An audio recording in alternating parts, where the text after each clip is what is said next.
Positive thinking is both a philosophy and an expression of faith. It teaches the cultivation of peace of mind, not as an escape from problems, but as a practical approach to creating a life that is personally and socially worthwhile. The way of life to which this book is a witness is very wonderful. Although the road can be a difficult one, it is also full of hope and victory and even joy. It is my sincere hope that you will take these principles to heart and discover for yourself how the power of positive thinking can truly change your life. The greatest secret for eliminating the inferiority complex, which is another term for profound self-doubt, is to fill your mind to the overflowing with faith. Develop a tremendous faith in God, and that will give you a humble yet soundly realistic faith in yourself. And how do you acquire this dynamic faith? Well, the answer begins with the study of the Scriptures and the use of prayer, lots of prayer. The Scriptures say, according to your faith be it unto you. The bigger your problem, the bigger your prayer should be. Drive your prayers deep into your doubts, into your fears and insecurities.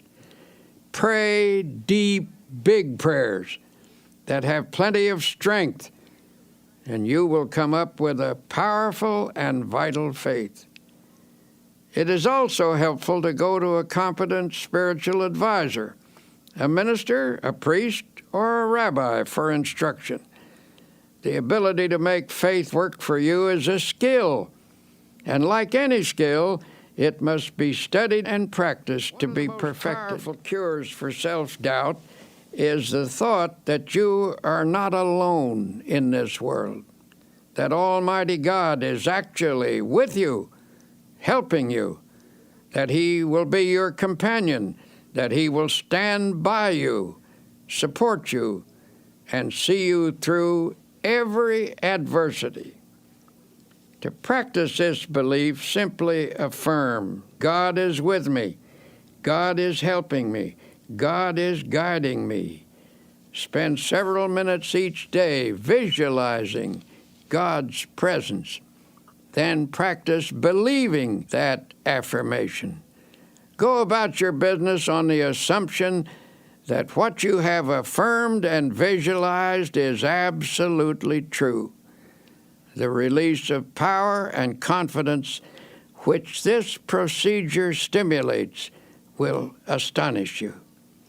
Along with prayer and study of the Scriptures, another very effective way to build self-confidence is by suggesting confidence concepts to yourself. If your mind is obsessed by thoughts of insecurity and inadequacy, that is, of course, because such thoughts have dominated your thinking over a long period of time. You must give your mind a different and more positive thought pattern, and that requires discipline. In the busy activities of daily existence, the repetition of positive ideas can help re-educate the mind and make of it a power-producing plant. It is possible, even in the midst of your daily work, to drive confident thoughts into your consciousness. Let me tell you about a method one man discovered. This man once went around with the feeling that something terrible was going to happen to him, and it made his life miserable, of course. His mind was saturated with a sense of inferiority. This mental state was reflected in his business, which was doing poorly. But then he hit upon a plan which knocked all those thoughts out of his mind, a plan which allowed him to live with a sense of confidence in himself and in life. I'm a traveling salesman, he explained, and I drive around all day calling on my customers. I've discovered that while a person drives, he or she thinks all kinds of thoughts. If the pattern of thought is negative, one will think many negative thoughts during the day, And that's the way I used to be, he said. I used to drive around all day between calls with my mind full of fear and defeat. And that is one of the reasons my work was going so poorly. Then he showed me his plan. In his glove compartment, he kept a pack of small cards. He chose one and clipped it on the instrument panel of his car. It read, "If you have faith, nothing shall be impossible unto you." He pulled out another which read, "If God be for us, who can be against us?" He told me that as he drove around, he memorized these thoughts.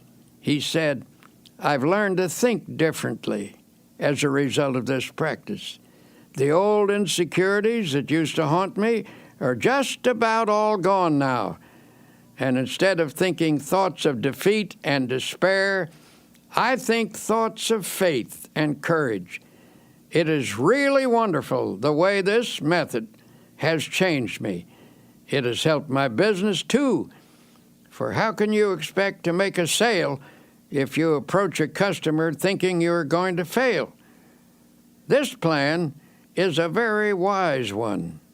By filling his mind with affirmations of the presence, support, and help of God, this man actually changed his thought processes.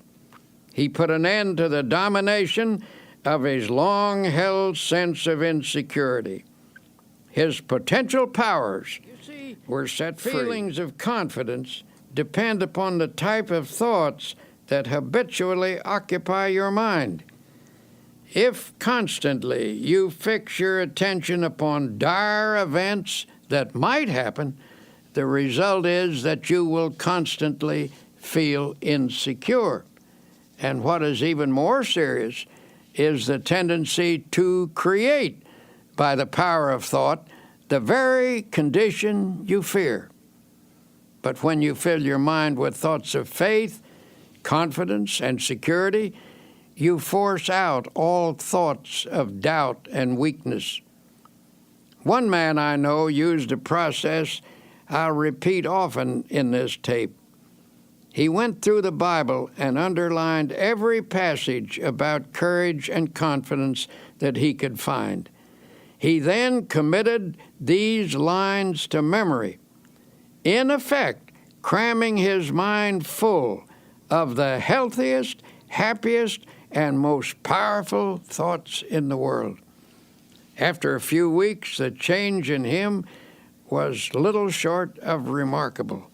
From almost complete defeat, he became an inspiring and confident personality.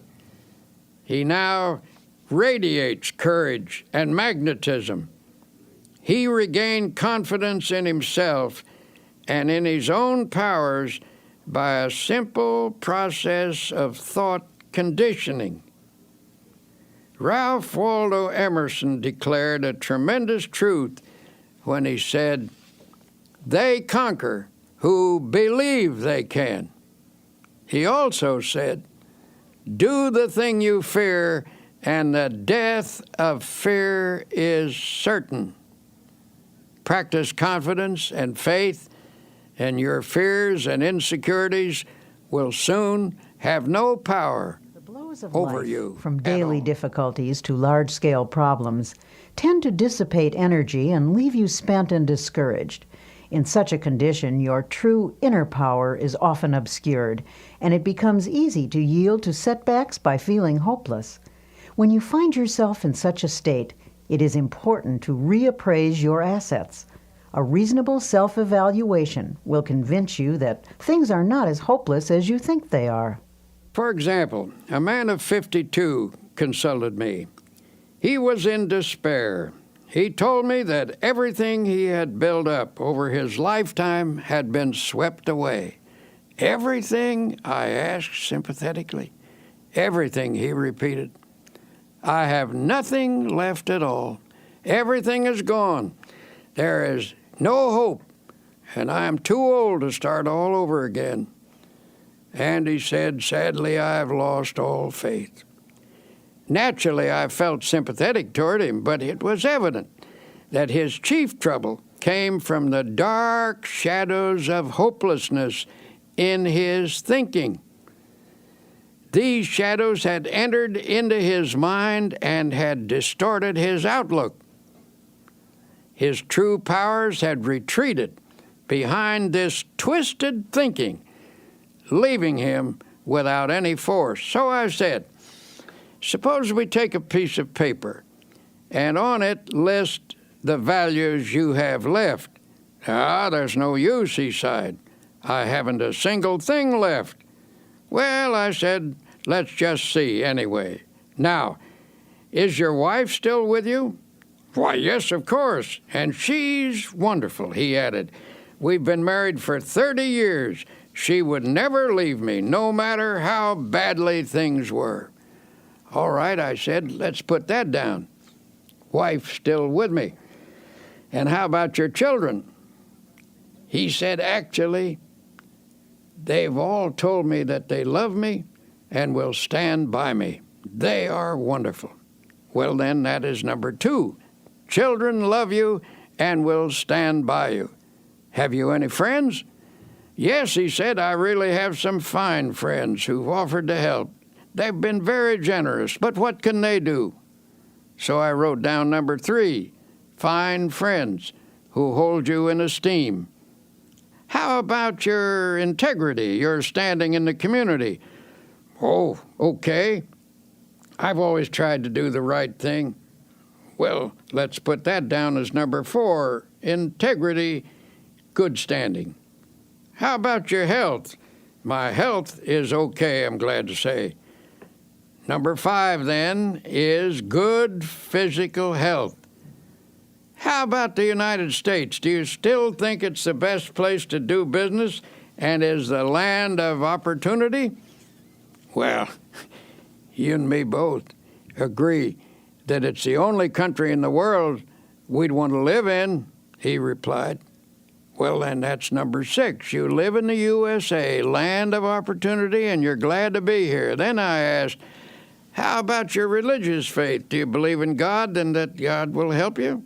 Yes, he admitted, I don't think I could have gotten through this at all if I hadn't had some help from God. At this point, I read him the assets we'd listed. Then I shoved it across the table to him. Take a look at that, I said. You've got quite a total of assets there. I thought you told me everything had been swept away. He grinned sheepishly. I guess I never thought of the situation that way. Perhaps things aren't so bad at that, he said pensively. Maybe I can start all over again. If I could just get some confidence, if I could just get the feel of some power inside me. Well, in time, he did get that feeling, and he did start all over again. But he did so only when he changed his viewpoint, his mental attitude. It was faith that swept away his doubts and gave him more than enough power to overcome all of his difficulties. And I must admit, he had plenty illustrates a at profound the time. truth, that attitudes are more important than facts. Anything facing us, however difficult, is not as important as our attitude towards it. The secret to rising above most difficulties is simply to gain a more balanced view, with a slant that is weighted a bit on the positive side. So if you feel you are defeated and have lost confidence in your ability to win, tell you what you do. Take a piece of paper and make a list, not of the factors that are against you, but of those that are for you. If anyone thinks constantly of opposing forces, those forces will get built up until they assume a formidable strength, which they actually don't possess. But if you mentally visualize and affirm and reaffirm your assets, you will rise out of even the most awesome difficulty. Your inner powers will reassert themselves, and with the help of God, lift you from defeat to victory. To help you start building up your self-confidence, here are 7 suggestions. 1. Create a mental picture of yourself as a success. Hold on to this picture tenaciously. Never permit it to fade. Since your mind tries to complete what it pictures, always picture success, no matter how badly things seem to be going at the moment.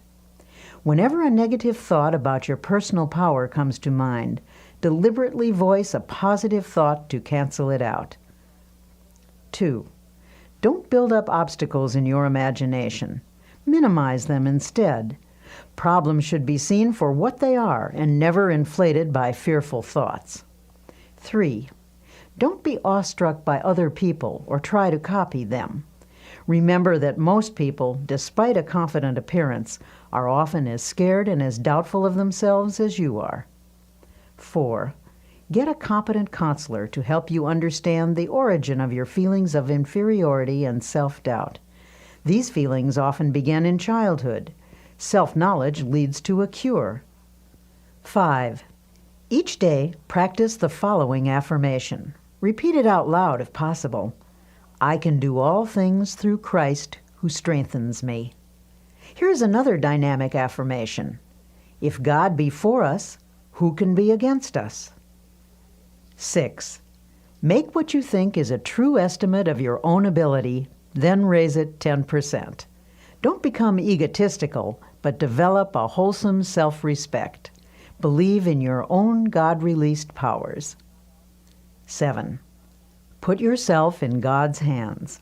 To do that, simply state, I am in God's hands. Then believe you are now receiving all the power you need. Affirm that the kingdom of God is within you, in the form of adequate power to meet all of life's demands.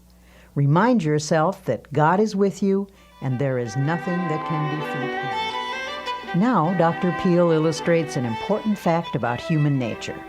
You can think your way to failure and misery, but you can also think your way to success and happiness. Because thoughts are real and dynamic, learning to harness their power is a crucial step in creating a life of your own choosing. Some years ago, I was working with a group of people to establish a nonprofit inspirational magazine. At one point, our endeavor was faced with severe financial problems. In other words, it was almost broke. And when it seemed almost impossible to keep going, I called a meeting. I invited a woman who had once contributed a nice sum to this magazine, hoping that lightning might strike twice in the same place. But this time, she said she would give us something of greater value than money. This rather surprised us, for under the circumstances, we couldn't think of anything more valuable than money. When she told us she was going to give us a creative idea, we didn't jump with enthusiasm. All we could think was, how can we pay our bills with an idea? But, as it turned out, an idea is precisely what helped us pay our bills. Every achievement in the world was first initiated as a creative idea. First the idea, then faith in it, then the means of implementing the idea. That is the way success proceeds. This woman continued. Now she said, here is the idea. What is your present trouble? Your trouble is that you lack everything, don't you? You lack money, you lack subscribers, you lack equipment, you lack courage. And why do you suppose you lack everything? Why, simply because you're only thinking about what you lack. You are constantly thinking lack thoughts, and you have thereby created a condition of lack.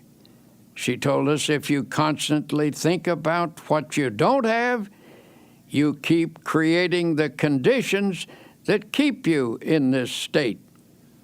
By emphasizing only what you lack, you've frustrated the creative forces that can get this project really rolling.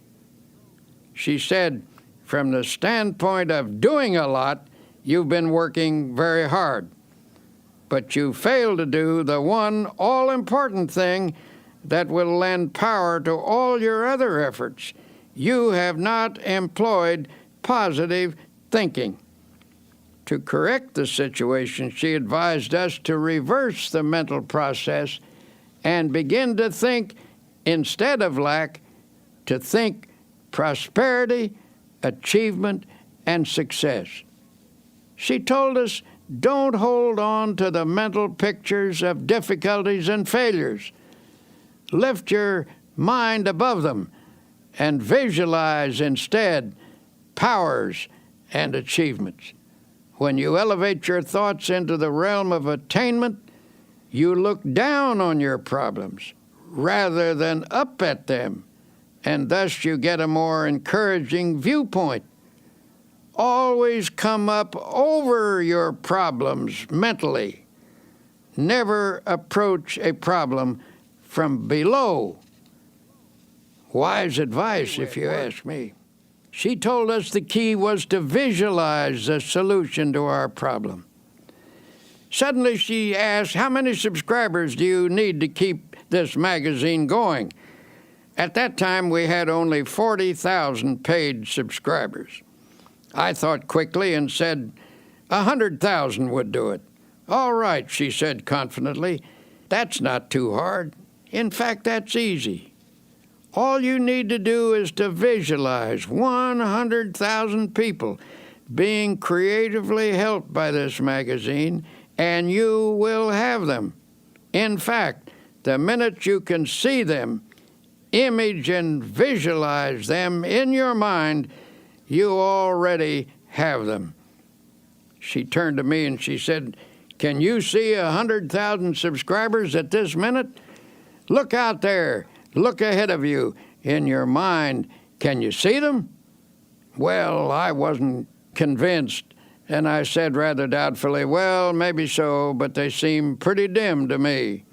She seemed a little disappointed in me as she repeated, use your imagination to visualize those 100,000 subscribers. I guess my imagination wasn't working too well because all I could see was the insufficient but actual 40,000 paid subscribers. Then she turned to someone else. Can you see 100,000 subscribers, she asked. I rather doubted that he would either, but this fellow does have a creative imagination, and I noticed by the fascinated look on his face that she had him. He was gazing straight ahead with a look of wonder. When she asked again, do you see the 100,000 subscribers? Yes, he cried eagerly. Yes, I do see them. Electrified, I demanded, where are they? Point them out to me. Then I, too, began to visualize them. Now, continued the woman, let us say a prayer and together thank God for giving us 100,000 paid subscribers. Frankly, I thought that was pushing the Lord rather hard. But then I remembered a verse in the Scripture where it says, and all things whatsoever ye shall ask in prayer, believing, ye shall receive them. That means that when you pray for something, visualize what you pray for, believe that if it is God's will and is not selfishly sought after, then it is at that moment given to you. If you have difficulty believing this story, let me assure you that from that moment on, our magazine enterprise never lacked for anything. I tell you this because I was awed by the experience, realizing that I had stumbled upon a tremendous formula for personal victory. I call it the power of positive imaging. I decided to apply it from then on to my own problems, and whenever I've done so, I've had marvelous results. But whenever I've failed to do so, I've missed great most important opportunities. Insights about the human race was expressed by the famous psychologist William James. He said, the greatest discovery of my generation is that human beings can alter their lives by altering their attitudes of mind. In other words, as you think, so shall you be. If you want to improve your situation, get rid of all your old, tired, worn-out thoughts. Fill your mind with fresh, new, creative thoughts of faith, love, and goodness. By this process, you can actually remake your life. One business executive I know is the type of person who is never defeated. No problem, no setback, no obstacle ever gets him down. He simply attacks each difficulty with an optimistic attitude and a ready confidence that it will work out all right. And in some strange way, it always does. He seems to have a magic touch in life, a touch that never fails. One day he told me his secret. I was visiting his plant, a modern structure equipped with the latest machinery, using the most up-to-date production methods. It was a factory of outstanding efficiency. When we entered his office, which was decorated in a very modern style, I was quite surprised to find on his highly polished mahogany desk a battered old copy of the Bible. That book, he replied, pointing to the Bible, is actually the most up-to-date thing in this plant. Equipment wears out and furnishing styles change. But that book is so far ahead of us that it never gets out of date. When I went to college, my good Christian mother gave me that Bible, saying if I would read and practice its teachings, I would learn how to get through life successfully, just to humor her. But for years, I practically never looked at it. I thought I didn't need it. Well, how stupid can you get? And I got my life in a terrible mess. He continued his story saying everything went wrong, primarily because I was wrong. I was thinking wrong and acting wrong. I succeeded at practically nothing, failed at almost everything. Now I realize that my principal trouble was wrong thinking. I was negative, resentful, cocky, opinionated. Nobody could tell me anything. I was filled with gripes at everybody. Little wonder I had no friends. Well, he said, one night I was going through some papers and I came across the long-forgotten Bible. It brought up old memories, and I started to read it aimlessly. It's strange how things happen, how in just a moment of time, everything can become different. As I read, a sentence leaped up at me, a sentence that changed my life. And when I say changed, I mean changed. Here is the sentence this man quoted. The Lord is the strength of my life. In this will I be confident. I don't know why that one line affected me so, he went on, but it did. I now know that I was weak and a failure because I had no faith, no confidence. But when I read that line, something clicked in my mind. I guess I had what they call a spiritual experience. I decided to put my faith in God thereafter and sincerely try to do my best, following the principles laid down in the Bible. As I did so, I began to get hold of a new set of positive thoughts. In time, my old ways of thinking faded away, and these new thoughts took over and remade me. This incident illustrates an important fact about human nature, which is you can think your way to failure and misery, but you can also think your way to success and happiness. The world in which you live is not primarily determined by outward conditions and circumstances, but by the thoughts that habitually occupy your mind. As Emerson declared, a man is what he thinks about all day long.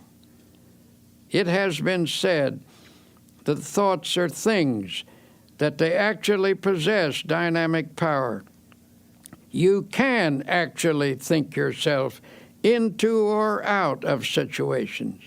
You can make yourself ill with your thoughts, and by the same token, you can make yourself well by the use of a healing type of thought. Think positively, and you create an atmosphere that nurtures the development of positive outcomes. Potential positive ideas are working in your mind. By releasing and developing these ideas, you can solve your financial problem or your business situation or anything. The practical use of your creative, positive thought pattern can remake your life, and you along with it.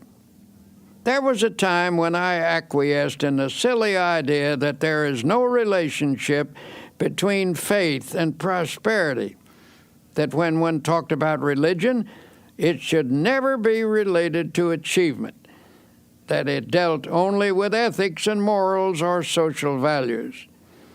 But I came to realize that such a viewpoint limits the power of God and the development of the individual. Christianity teaches that there is a tremendous power in the universe, and that this power can and does dwell in personality. It is a power that can blast out all defeat and lift a person above every difficult situation. We have seen the demonstration of atomic energy. We know that astonishing and enormous energy exists in the universe. This same force of energy resides in the human mind. Nothing on earth is greater than the human mind in potential power. The average individual is capable of much greater achievement than he or she has ever realized. When you actually learn to release your potential power, you will discover that your mind contains ideas of such innovative and creative value that you need not lack for anything anymore. By the full and proper use of your power, stimulated by God's power, you can make just about anything of your life, anything you will pray for and work for. So, tell you what, look deeply into your mind. Amazing wonders are there. Here is a method that will help creative thoughts to flow freely from your mind. First, quiet your mind so that inspirations may rise from its depths. Believe that God is now, this minute, helping you. Form a picture in your mind of your life as it should be. Believe in it. Pray about it. Work at it. Never give up on it. Organize your life on a spiritual basis so that God's mighty principles really go to work within you. You will find that here is one of the greatest laws in the universe, and it's stated in 3 words: believe and succeed. In the final analysis, the basic reason a person fails to live a creative and successful life is because of error within himself. His thinking is wrong. When the 23rd Psalm says, "He leadeth me in the paths of righteousness," it not only means that a person is to depart from evil and do good, but that he is to change his thinking from wrong to right, from error to truth. The great secret of successful living is to reduce the amount of error in oneself and increase the amount of truth. It's just that simple. A constant stream of positive, God-guided thoughts creatively affects the circumstances of life. For inner truth always guides you toward the right path, and therefore leads to the right results.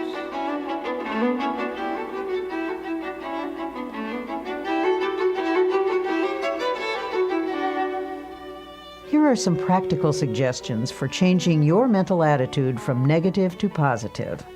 Such a change will release the kinds of thoughts that can help you make creative changes in your circumstances.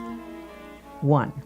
For the next 24 hours, deliberately speak hopefully about everything: your job, your health, your future. Go out of your way to put optimism in everything you say. 2. After speaking hopefully for 24 hours, continue the practice for 1 week. Then you can permit yourself to be realistic for a day or two. You'll discover that what you meant by realistic a week ago was actually pessimistic, and what you now mean by realistic is something entirely different. It is the dawning of the positive outlook. When most people say they're being realistic, they delude themselves. They are simply being negative. 3. Feed your mind even as you feed your body. A healthy mind requires nourishing, wholesome thoughts. Start at the beginning of the New Testament and underline every sentence about faith. Continue doing this until you've marked every passage in the 4 books: Matthew, Mark, Luke, and John. 4. Commit all of those passages to memory. Learn one each day until you can recite the entire list from memory. This will take time, but remember, you've spent much more time being a negative thinker. Unlearning a negative pattern requires time and effort. 5. Make a list of your friends who are positive thinkers and deliberately cultivate their company. Don't abandon your negative friends, but get closer to those with a positive point of view until you've absorbed their spirit. 6. Try to avoid arguments, but whenever a negative attitude is expressed, counter with a positive and optimistic opinion. 7. Pray a great deal and always let your prayers take the form of thanksgiving. Assume that God is giving you great and wonderful things, for if you think He is, He surely is. God will not give you any greater blessing than you can believe in. Remember, according to your faith, be it unto you.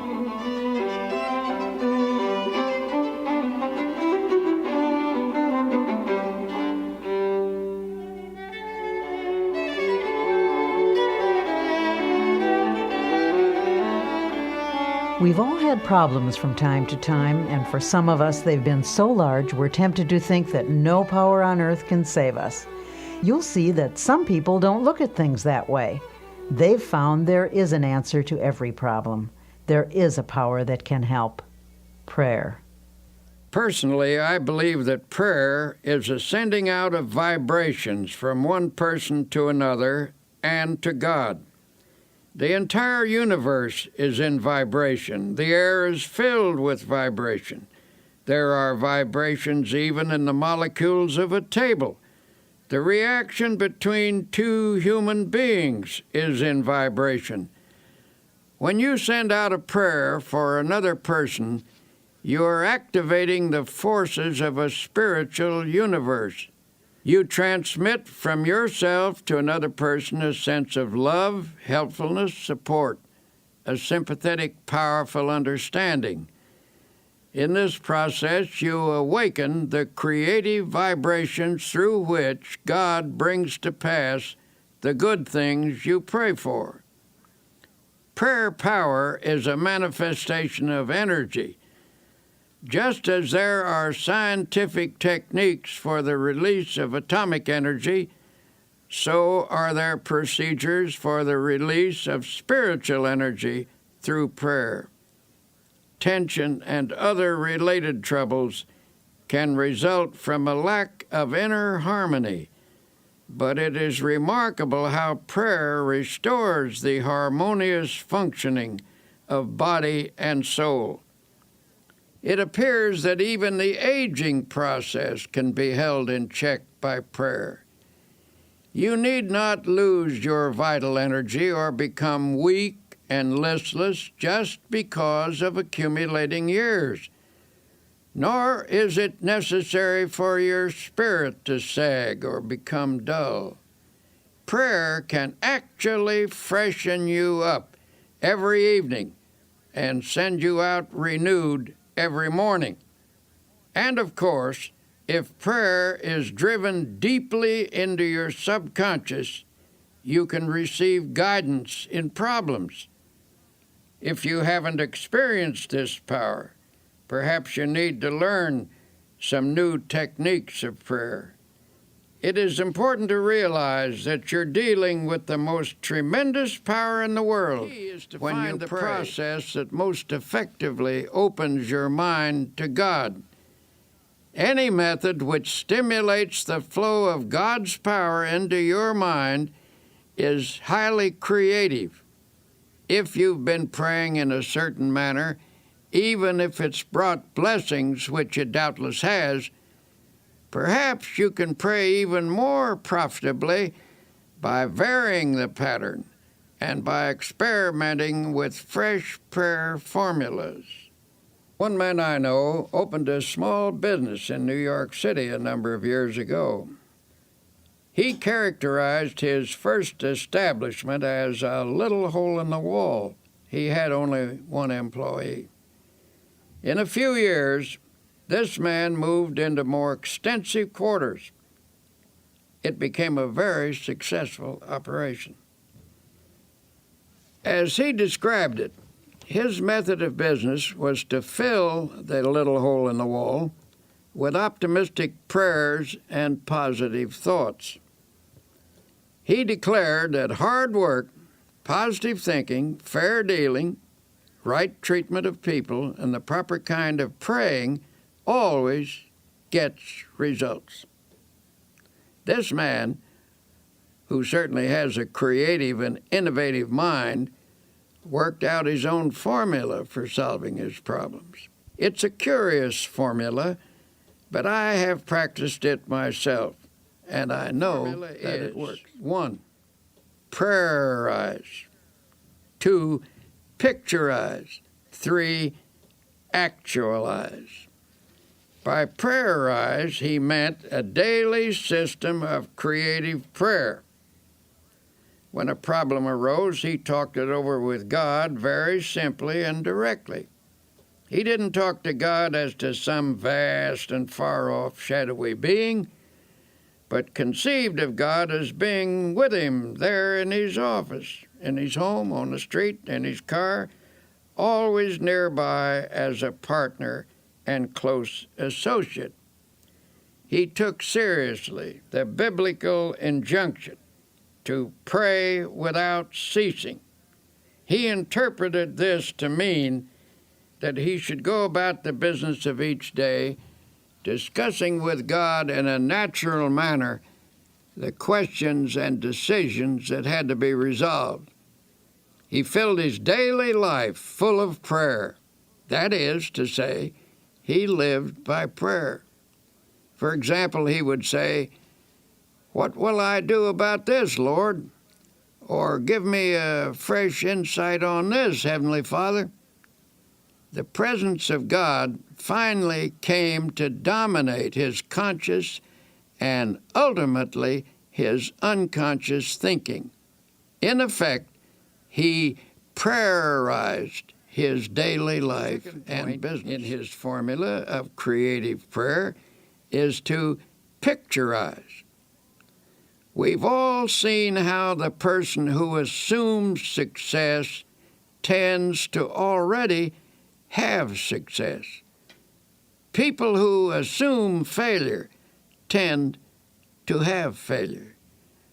When either failure or success is pictured, there is a very strong tendency for that picture to actualize as fact and become reality. To assure something worthwhile happening, therefore, first pray about it and test it according to God's will. Then print a picture of it on your mind as happening, holding that image firmly in consciousness. Continue to check that picture to God's will. That is to say, put the matter in God's hands and follow God's guidance. Work hard and intelligently, thus doing your part to achieve success in the matter. Practice believing and continue to hold the picture firmly in your thoughts. Do this, and you will be astonished at the ways in which that which is visualized comes to pass. A woman became aware she and her husband were drifting apart. Theirs had been a happy marriage, but the wife became preoccupied with social affairs, and the husband had gotten super busy. Before they knew it, the old-time close companionship was gone. Then, one day, she discovered his interest in another woman. At this, she lost her head and became hysterical.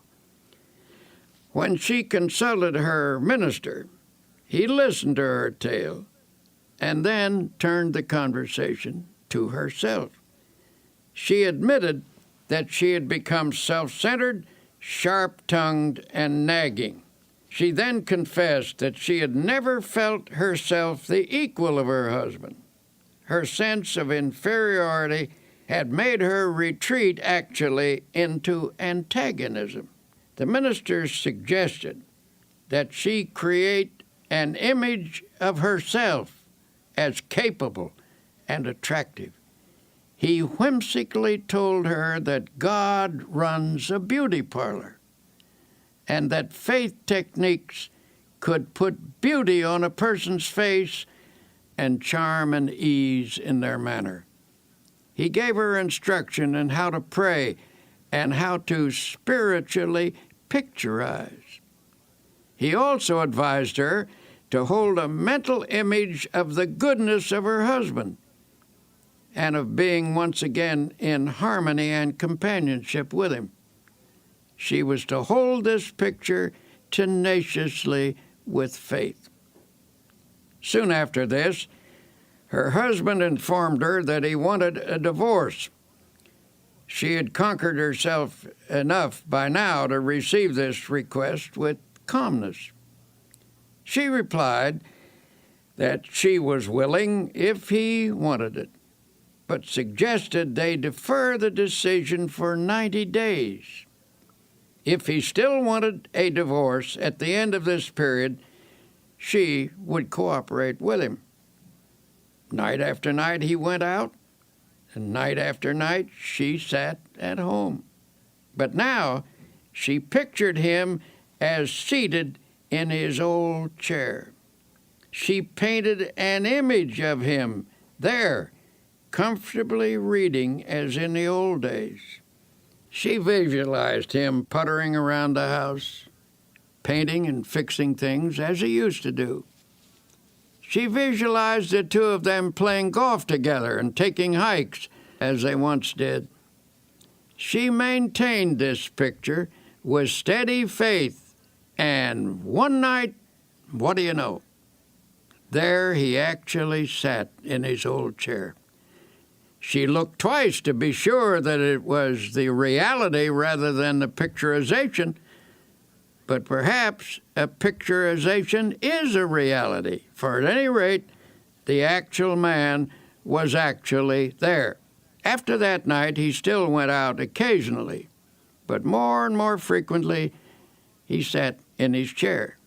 Then he began to read to her, as in the old days. Finally, one sunny Saturday afternoon, he asked, "What do you say to a game of golf?" The days went by pleasantly until she realized that the 90th day had arrived. That evening she said quietly, "Bill, this is the 90th day." "What do you mean?" he asked, puzzled. "The 90th day. Why, don't you remember? We agreed to wait 90 days to settle that divorce matter, and this is the day." He looked at her for a moment, and then, hidden behind his paper, He casually turned a page and said, "Don't be silly. I couldn't possibly get along without you. Where did you get the idea I would ever leave you?" The New Testament says the kingdom of God is within you. It is informing us that God has provided us with all the potential abilities we need. It is up to us to tap and develop those powers. A man I know is the chief of 4 executives in a successful company. At regular intervals, these men have idea sessions. The purpose of these meetings is to tap all the creative ideas lurking in the minds of any of the 4. For this session, they use a room without telephones, buzzers, or other usual office equipment. Before starting this session, the group spends 10 minutes in silent prayer and meditation. They conceive of God as creatively at work in their minds. Each prays and meditates silently in his own way. Following the quiet period, all start talking, pouring out ideas that have come to their minds. Memos of the ideas are written on cards and thrown on the table. No one is permitted to criticize any idea at this point, for they believe that argument can stop the flow of creative thought. The cards are gathered up to be evaluated at a later session, which follows this idea tapping session, where thinking is stimulated by prayer power. As one of the executives explained, we've come up with insights that not only show on our bottom line, but which have given us a new feeling of confidence. Beyond that, a deeper feeling of fellowship among the 4 of us has grown, and this has spread to others as well. Alert people everywhere are finding that by trying prayer power, they feel better, work better, sleep better, are better. A young woman came to me a while ago and admitted that she was filled with hate, jealousy, and resentment. She was also very apprehensive, always worrying about her children, that they would be sick or get into an accident or fail in school or something. Her life was an unhappy mixture of fear and worry. I told her that the practice of creative prayer could change her life. I suggested that she pray every day at the time the children were coming home from school and make her prayers an affirmation of God's protective care. Doubtful at first, she became a most enthusiastic practitioner of prayer. Here's what she wrote to me. My greatest progress dates from the time you told me that every day is a good day if you pray. I began to put into practice the idea of affirming that this would be a good day the minute I woke up in the morning, and I can positively say that I haven't had a bad or upsetting day since that time. The amazing thing is that my days actually haven't been any smoother or any more free from petty annoyances than they ever were, but they just don't seem to have the power to upset me anymore. Every night I begin my prayers by listing all the things for which I am grateful, little things that added to the joy of the day. I know that this habit has geared my mind to pick out the nice things and forget the unpleasant ones. The fact that for 6 weeks I have not had a single bad day and have refused to get downhearted with anyone is really people marvelous find tremendous to me. power each day through prayer. Here are 10 suggestions for achieving effective results from your prayers. 1. Set aside a few minutes each day. Do not say anything. Simply practice thinking about God. This will make your mind spiritually receptive. 2. Pray out loud using simple, natural words. Tell God anything that's on your mind. Talk to God in your own language. 3. Pray as you go about the business of the day, on the subway or bus or at your desk. Begin by closing your eyes to shut out the world and concentrate briefly on God's presence. 4. Don't always ask for something when you pray, but instead affirm that God's blessings are being given and spend most of your prayers offering thanks. 5. Pray with the belief that sincere prayers can reach out and surround your loved ones with God's love and protection. 6. Never use a negative thought in prayer. Only positive thoughts get results. 7. Always express willingness to accept God's will. Ask for what you want, but be open to take what God gives you. It may be better than what you ask for. 8. Practice the attitude of putting everything into God's hands. Ask for the ability to do your best and then leave the results confidently to God. 9. Pray for people you do not like or who have mistreated you. Resentment is the first obstacle to spiritual power. 10. Make a list of people for whom to pray. The more you pray for others, especially those not connected with you, the more the good results of prayer will come back to you.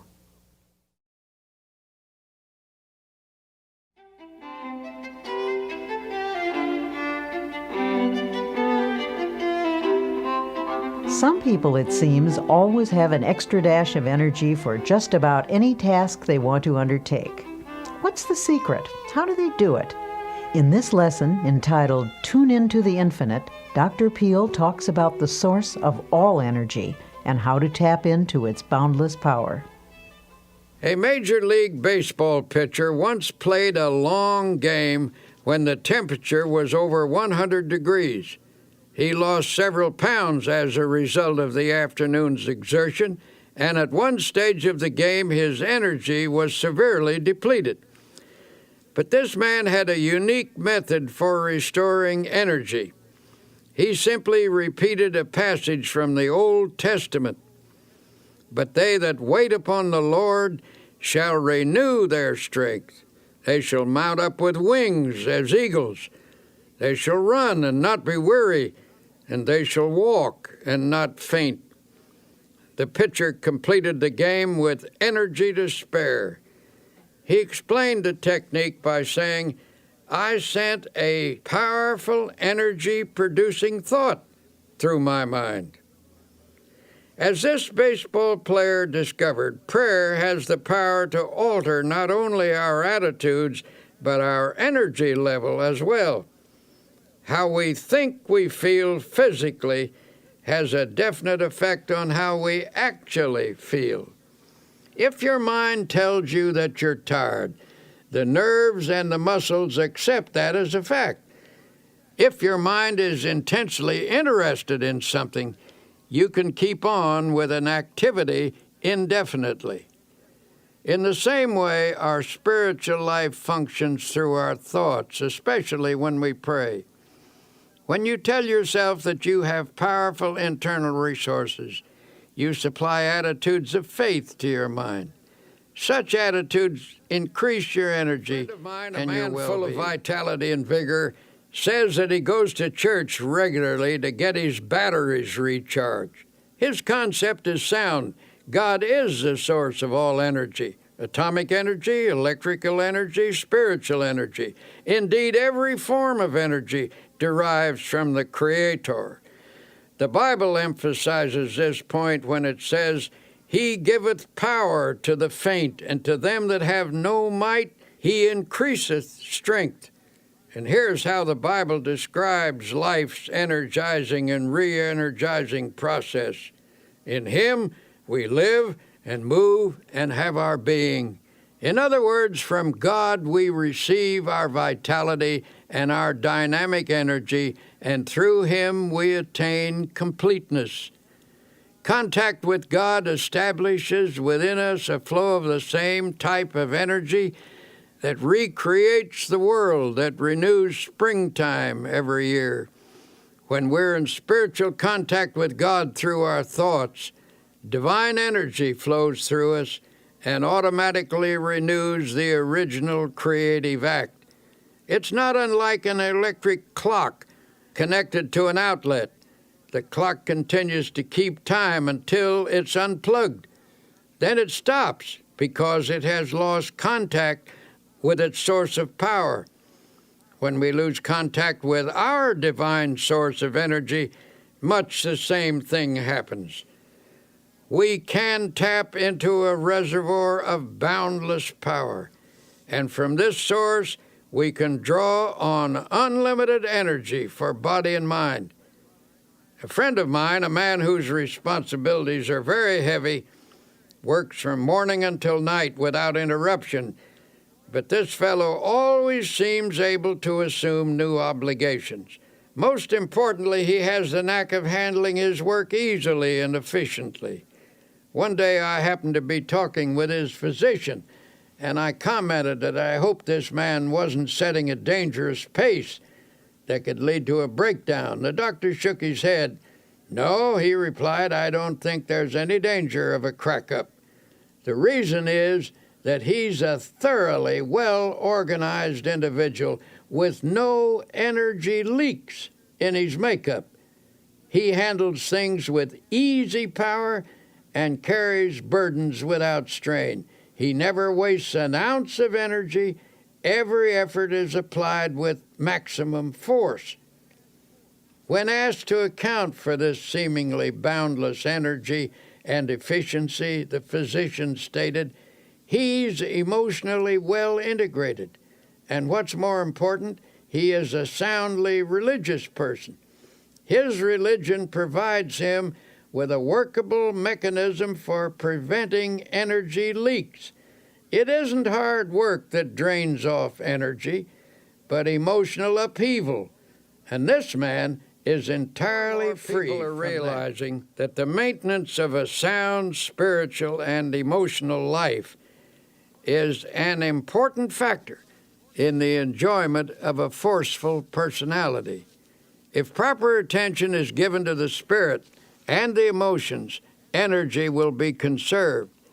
But if emotional reactions are not kept in balance, you will begin to see a drain on your vital force. When body, mind, and spirit work harmoniously, there is a natural and continuous replacement of necessary energy. It was the custom of Thomas A. Edison, the world's greatest inventive wizard, to come home from his laboratory after many hours of labor and lie down on his old couch. His wife said he would fall asleep as naturally as a child. In perfect relaxation, he would sink into a deep and untroubled slumber. After 3 to 5 hours, he would become instantly wide awake, completely refreshed, and eager to return to his work. When she was asked to analyze her husband's ability to rest in such a natural and complete manner, Mrs. Edison said, "He was nature's man." By that she meant that he was completely in harmony with nature and with God. He was free from obsessions, disorganization, conflict, mental quirks, and emotional instability. He worked until he needed to sleep. Then he slept soundly, arose, and returned to his work. He lived a long life and was in many respects the most creative mind ever to appear on the American continent. He drew his energy from emotional self-mastery, the ability to relax completely, his amazingly harmonious relationship with the universe, caused nature to reveal to him its inscrutable secrets. Every great personality I have ever known, and I have known many, who has demonstrated the capacity for prodigious work, has been a person in tune with the infinite. Every such person seems in harmony with nature and in contact with divine energy. They haven't necessarily been pious people, but invariably they have been extraordinarily well organized from an emotional and psychological point of view. It is fear, resentment, inner conflicts, and obsessions that throw us off balance and thus cause the expensive and unnecessary expenditure of natural awakening force. To the close relationship between religion and health, we are beginning to comprehend a basic truth that our physical condition is determined very largely by our emotional condition, and our emotional life is profoundly regulated by our thought life. All through its pages, the Bible talks about vitality and force and life. The supreme overall word of the Bible is life, and life means vitality, to be filled with energy. Jesus stated the key expression, "I am come that they might have life, and that they might have it more abundantly." Or as one version has it, "I am come that they might have life and have it in all its fullness." This does not rule out pain or suffering or difficulty, but the clear implication is that if a person practices the creative and recreative principles of Christianity, he can live with power and energy. It's important to note that the practice of these principles will bring a person into the proper tempo of living. Our energies are frequently destroyed because of the abnormally high pace at which we go about our lives. To conserve energy, you must get your personality speed synchronized with the rate of God's movement. God is in you. If you are going at one rate and God at another, you will tear yourself apart. Though the mills of God grind slowly, yet they grind exceedingly small. The mills of most of us grind very rapidly, and so they grind poorly. When we become attuned to God's rhythm, we develop a normal tempo within ourselves, and energy flows freely. The hectic habits of this age have many disastrous effects. Everything is speeded up, and for that reason many people feel unnecessarily tired. The solution is to get into the time synchronization of Almighty God. One way to do this is by going out some warm day and lying down on the earth.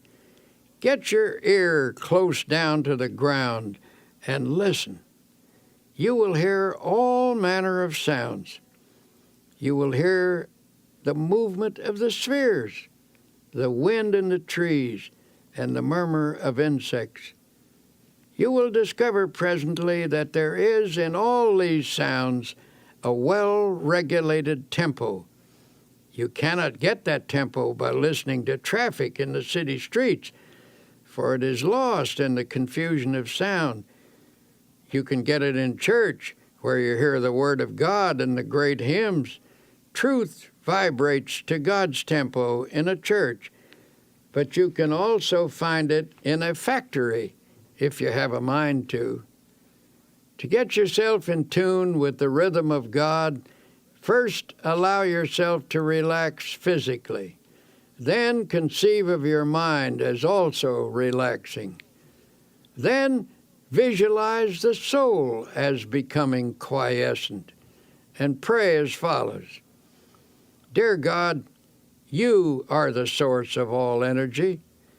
You are the source of energy in the sun, in the atom, in all flesh, in the bloodstream, in the mind. I hereby draw energy from you as from an unlimited source. Then practice believing that you do receive energy. Keep in tune with the tired simply because They aren't interested in anything. Nothing ever moves them deeply. To some people, it makes no difference what's going on or how things go. Their personal concerns are more important than all crises in human history. Nothing makes any real difference to them except their own little worries, desires, and hates. They wear themselves out by stewing about a lot of inconsequential things that amount to nothing. The surest way not to become tired is to lose yourself in something in which you have a profound conviction. A famous statesman finished his 7th speech of the day and still had energy to spare. I asked him why he wasn't tired, and he said, "I believe absolutely in everything I said in those speeches. I'm enthusiastic about my convictions." And that's the secret. He was on fire for something. He was pouring himself out, and you never lose energy and vitality in so doing. You only lose energy when life becomes dull in your mind. When you're doing nothing, your mind gets bored, and then you feel tired. But you don't have to be tired. Get interested in something. Get absolutely enthralled in something. Throw yourself into it with abandon. Get out of yourself. Be somebody. Do something. Don't sit around moaning about things, reading the paper, saying, "Why don't they do something?" The person who is out doing something isn't tired. The more you get absorbed in something bigger than yourself, the more energy you will have. You won't have time to think about yourself and get bogged down in your emotional difficulties. Another frequent cause of diminishing energy is staleness. The pressure, monotony, and unceasing continuity of responsibilities dull the freshness of mind which a person must have to approach his work successfully. During such dry periods, you have to expend much more energy to do with difficulty what you once did with comparative ease. A solution for this state of mind was employed by a businessman, the president of the board of trustees of a certain university. A professor who had once been outstanding and extraordinarily popular began to slip in teaching ability and in the power to stimulate his students. It was the verdict of the students, as well as the private opinion of the trustees, that this teacher must either recover his former teaching abilities or it would be necessary to replace him. The professor was told that the Board of Trustees was giving him a 6 months leave of absence with all expenses paid and with full salary. There was only one stipulation, that he go away to a place of rest and give himself over to gaining a complete renewal of strength and energy. The board invited him to use a cabin which he himself owned in a wilderness setting and made the curious suggestion that he take no books except one, the Bible. He suggested that the professor's daily program be walking, fishing, some manual work in the garden, and an extended period of reading the Bible. He encouraged the professor to memorize as many passages as possible in order to saturate his mind with the great words and ideas which the book contains. He said, "I believe that if you spend 6 months outdoors chopping wood, digging in the soil, reading the Bible, and fishing in deep lakes, you will become a new man." The professor agreed to this unique proposal. His adjustment to this radically different mode of life was an easier one than he or anyone who knew him expected. In fact, he was surprised to find that he actually liked it. After he became accustomed to active outdoor living, he discovered it had an immense appeal for him. He missed his intellectual associates and his reading for a while, but forced back upon the Bible, his only book, he became immersed in it. To his amazement, he found the Bible to be, as he put it, a library within itself.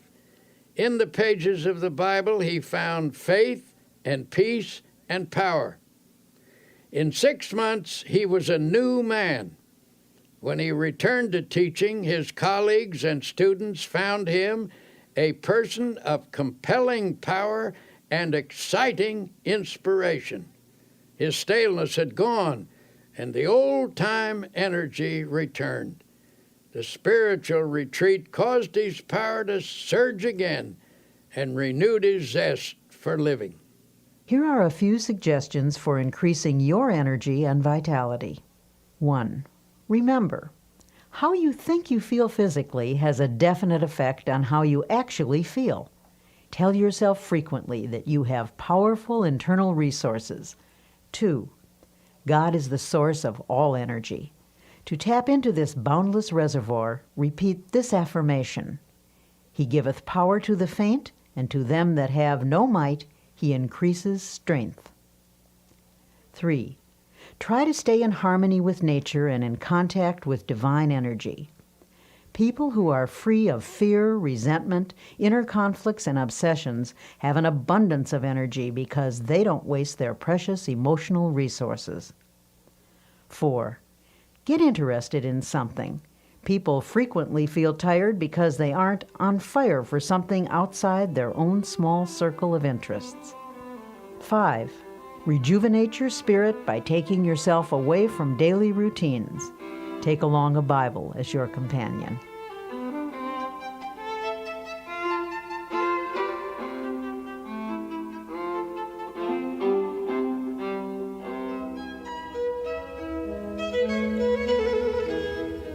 In a chaotic world, a sense of inner harmony is increasingly difficult to achieve, and yet tranquility is essential to both physical and emotional well-being. In this section, entitled "A Peaceful Mind Generates Power," you will learn one of the most important characteristics of a happy and successful person: peace of mind. How often have you found yourself complaining about how poorly you slept the night before, that you went to bed with an ear full of trouble? Given the choice, wouldn't you rather fall asleep with a mind full of peace? The secret to a mind full of peace lies in one's mental attitude. The life of strain is very difficult. On the other hand, the life of inner peace, being harmonious and without stress, is the easiest type of existence. It is a life which accepts God's gift of peace and embraces the attitude of relaxed trust in Him. The first technique recommended is to practice emptying the mind. I cannot emphasize enough the importance of a frequent mental catharsis. This means clearing the mind of fears, hates, insecurities, regrets, and guilt. The mere attempt to empty the mind tends to give relief. Haven't you ever experienced a welcome sense of release when you've poured out your troubles to somebody you can trust? One effective method for doing this is the daily practice of silence. Everyone should insist upon at least 15 minutes of absolute silence every day. Go alone into the quietest place available and sit or lie down. Do not talk, do not write, do not read. Think as little as possible. Conceive of your mind as the surface of a body of water and see how nearly quiet you can make it so that there isn't even a ripple. When you've attained a quiescent state, begin to listen for the deeper sounds of harmony and beauty and of God that are to be found in the essence of silence. I was once conducting a religious service on an ocean liner on a voyage to Hawaii. In the course of my talk, I suggested that people who were carrying worries in their minds go to the stern of the vessel and imaginatively take each anxious thought out and drop it into the ocean and watch it disappear in the wake of the ship. It seemed an almost childlike suggestion, but a man who had quite a no-nonsense manner came to me later that day and said, "You know something? Every evening at sunset, as long as this voyage lasts, I'm going to drop all my worries overboard until I develop the ability to cast them entirely out of my consciousness at will. Every day I shall watch them disappear in the great ocean of time." Doesn't the Bible say something about forgetting those things that are behind? Of course, just emptying the mind is not enough. To prevent those old unhappy thoughts from sneaking in again, you must refill the mind immediately with creative and healthy thoughts. These happy thoughts will stand guard when the old fears, hates, and worries that used to haunt you try to edge back in again. At intervals during the day, practice thinking a carefully selected series of peaceful thoughts. Let mental pictures of the most peaceful scenes you have ever witnessed pass across your mind. For example, you might see a beautiful valley filled with the hush of evening time as the shadows lengthen and the sun sinks to rest. Or you could recall the silvery light of the moon falling upon rippling waters, or the sea washing gently upon soft shores of sand. Serene images like these will work upon your mind as a healing medicine. You might also practice the techniques of repeating beautiful words out loud. Words have profound suggestive power, and there is healing in the very saying of them. Utter a series of panicky words, and your mind will immediately go into a mild state of nervousness. You will perhaps feel a sinking in the pit of your stomach that soon affects your entire body. If, on the other hand, you speak peaceful, quieting words, your mind will react in a peaceful manner. Use such words as, for example, tranquility. Repeat the word slowly several times. Tranquility is one of the most beautiful and melodic of all English words, and the mere saying of it tends to induce a tranquil state.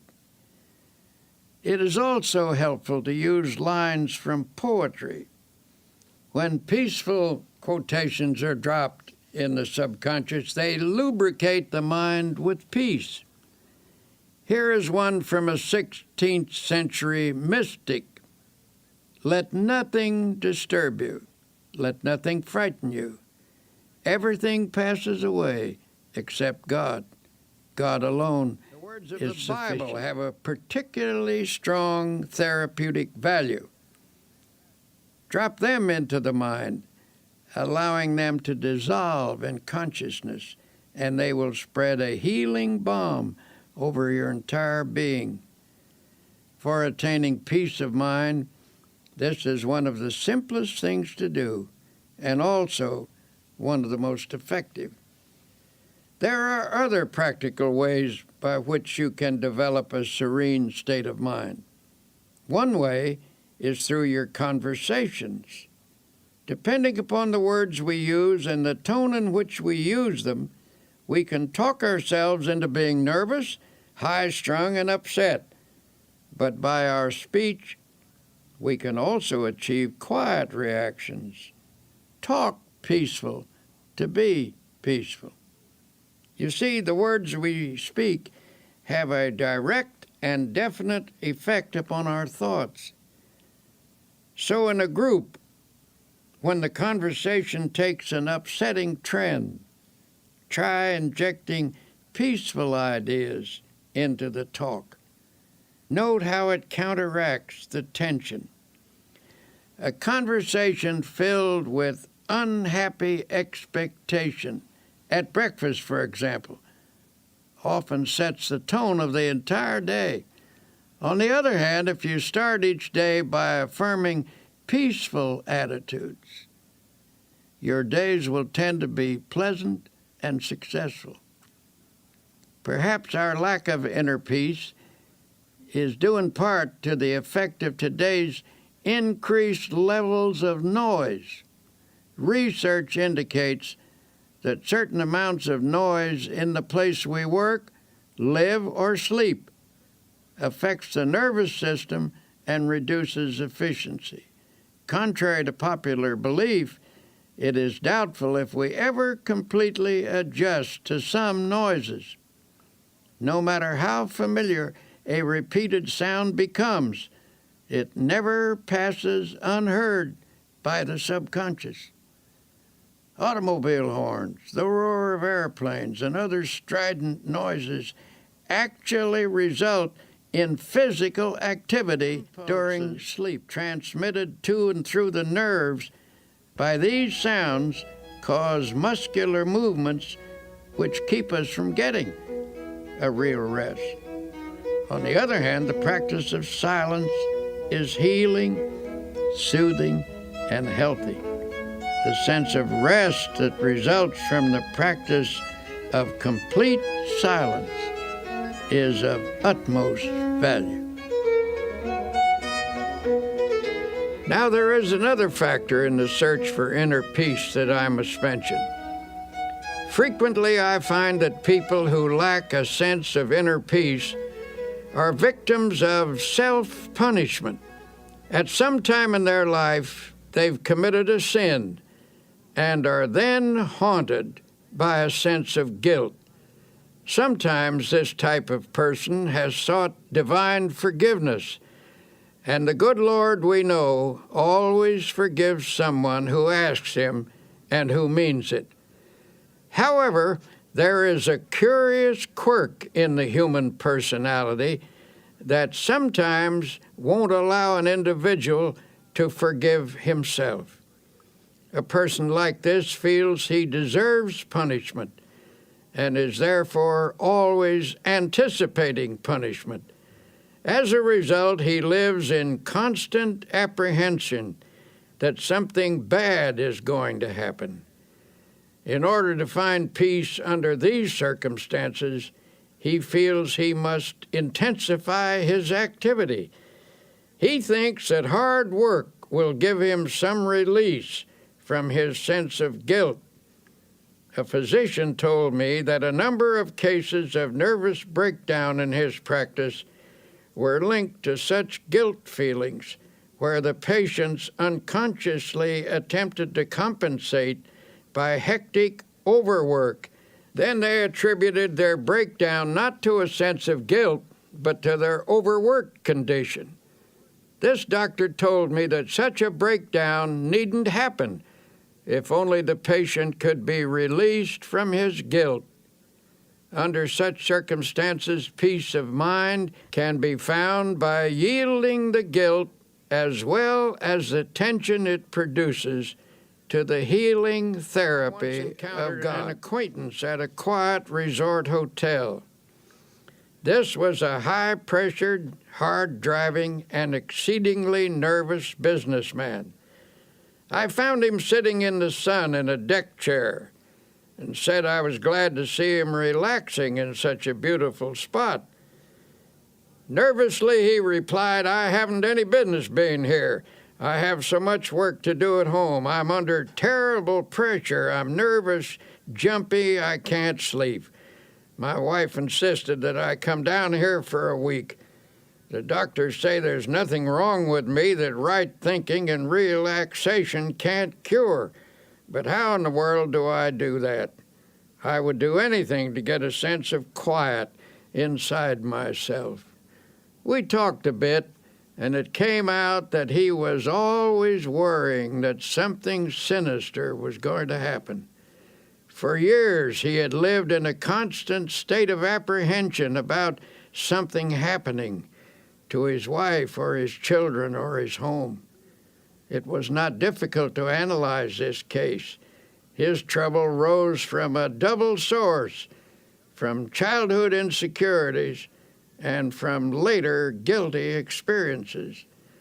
His mother had always felt that something was going to happen, and he absorbed her anxiety feelings. Later, he committed some sins, and his subconscious mind insisted upon self-punishment. As a result of this unhappy combination, he was now suffering from a highly inflamed state of nervousness. Finishing our conversation, I stood beside his chair a moment. There was no one near, so I rather hesitantly suggested, "Would you by any chance like me to pray with you?" He nodded, and I put my hand on his shoulder and prayed. Dear Jesus, as you healed people in the long ago and gave them peace, heal this man now. Give him fully of thy forgiveness, and help him to forgive himself. Separate him from all his sins, and let him know that you do not hold them against him. Set him entirely free from them. Then let thy peace flow into his mind, into his soul, and into his body. He looked up at me with a strange expression on his face, and then turned away, for there were tears in his eyes.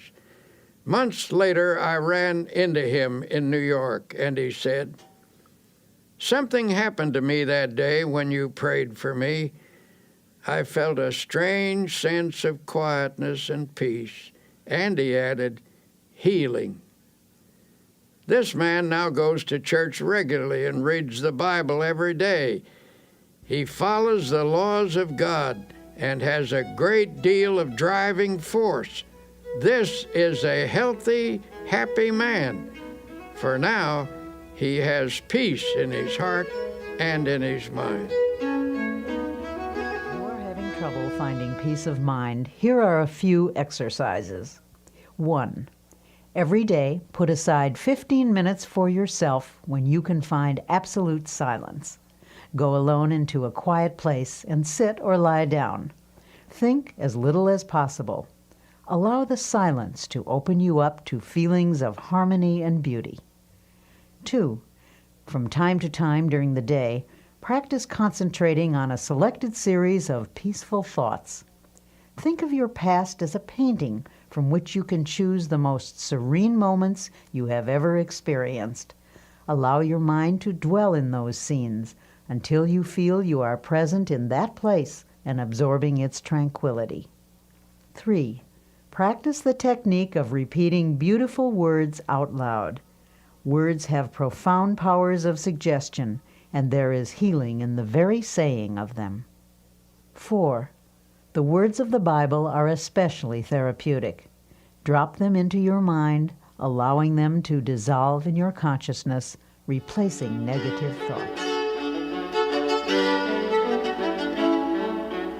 When your daily pace is a frantic one, it's more important than ever to remember that peace of mind is essential to efficiency, no matter what you do. Dr. Peel's prescription for accomplishing more in your life is to relax for easy power through the healing properties of calmness and quiet. Do you ever fume and fret? Here is a picture of yourself if you do. The word fume means to boil up, to blow off, to be agitated. It conjures up images of someone who is seething and distraught. The word fret is equally descriptive. It is reminiscent of a sick child in the night, a petulant and irritating half-cry, half-whine. To fret is a term usually used when talking about children, but unfortunately it frequently describes the emotional reaction of many adults. The Bible advises us to fret not thyself. This is sound advice for people of our time. If we are to have power to live effectively, we just need to stop fuming and fretting and find instead real peace of mind. But how do you go about doing that? A first step is to reduce your pace, or at least the tempo of your pace. We don't usually realize how fast we're driving ourselves. Many people destroy their bodies by this pace, but even worse, they tear their minds and souls to shreds as well.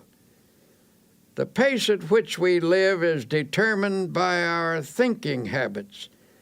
It's possible for someone to live a quiet, physical existence and yet maintain a fast tempo emotionally. When the mind goes rushing on pell-mell from one feverish attitude to another, it becomes feverish too. This overstimulation produces fatigue, frustration, and emotional illness. And if this effect is so physically and emotionally pronounced, imagine what it does to that deep inner essence of the personality known as the soul. It is impossible to have peace of soul if one's tempo is so feverishly accelerated. God simply won't go that fast. He will not endeavor to keep up with you. He says, in effect, go ahead if you must with this foolish pace, and when you are worn out, I will offer you my healing.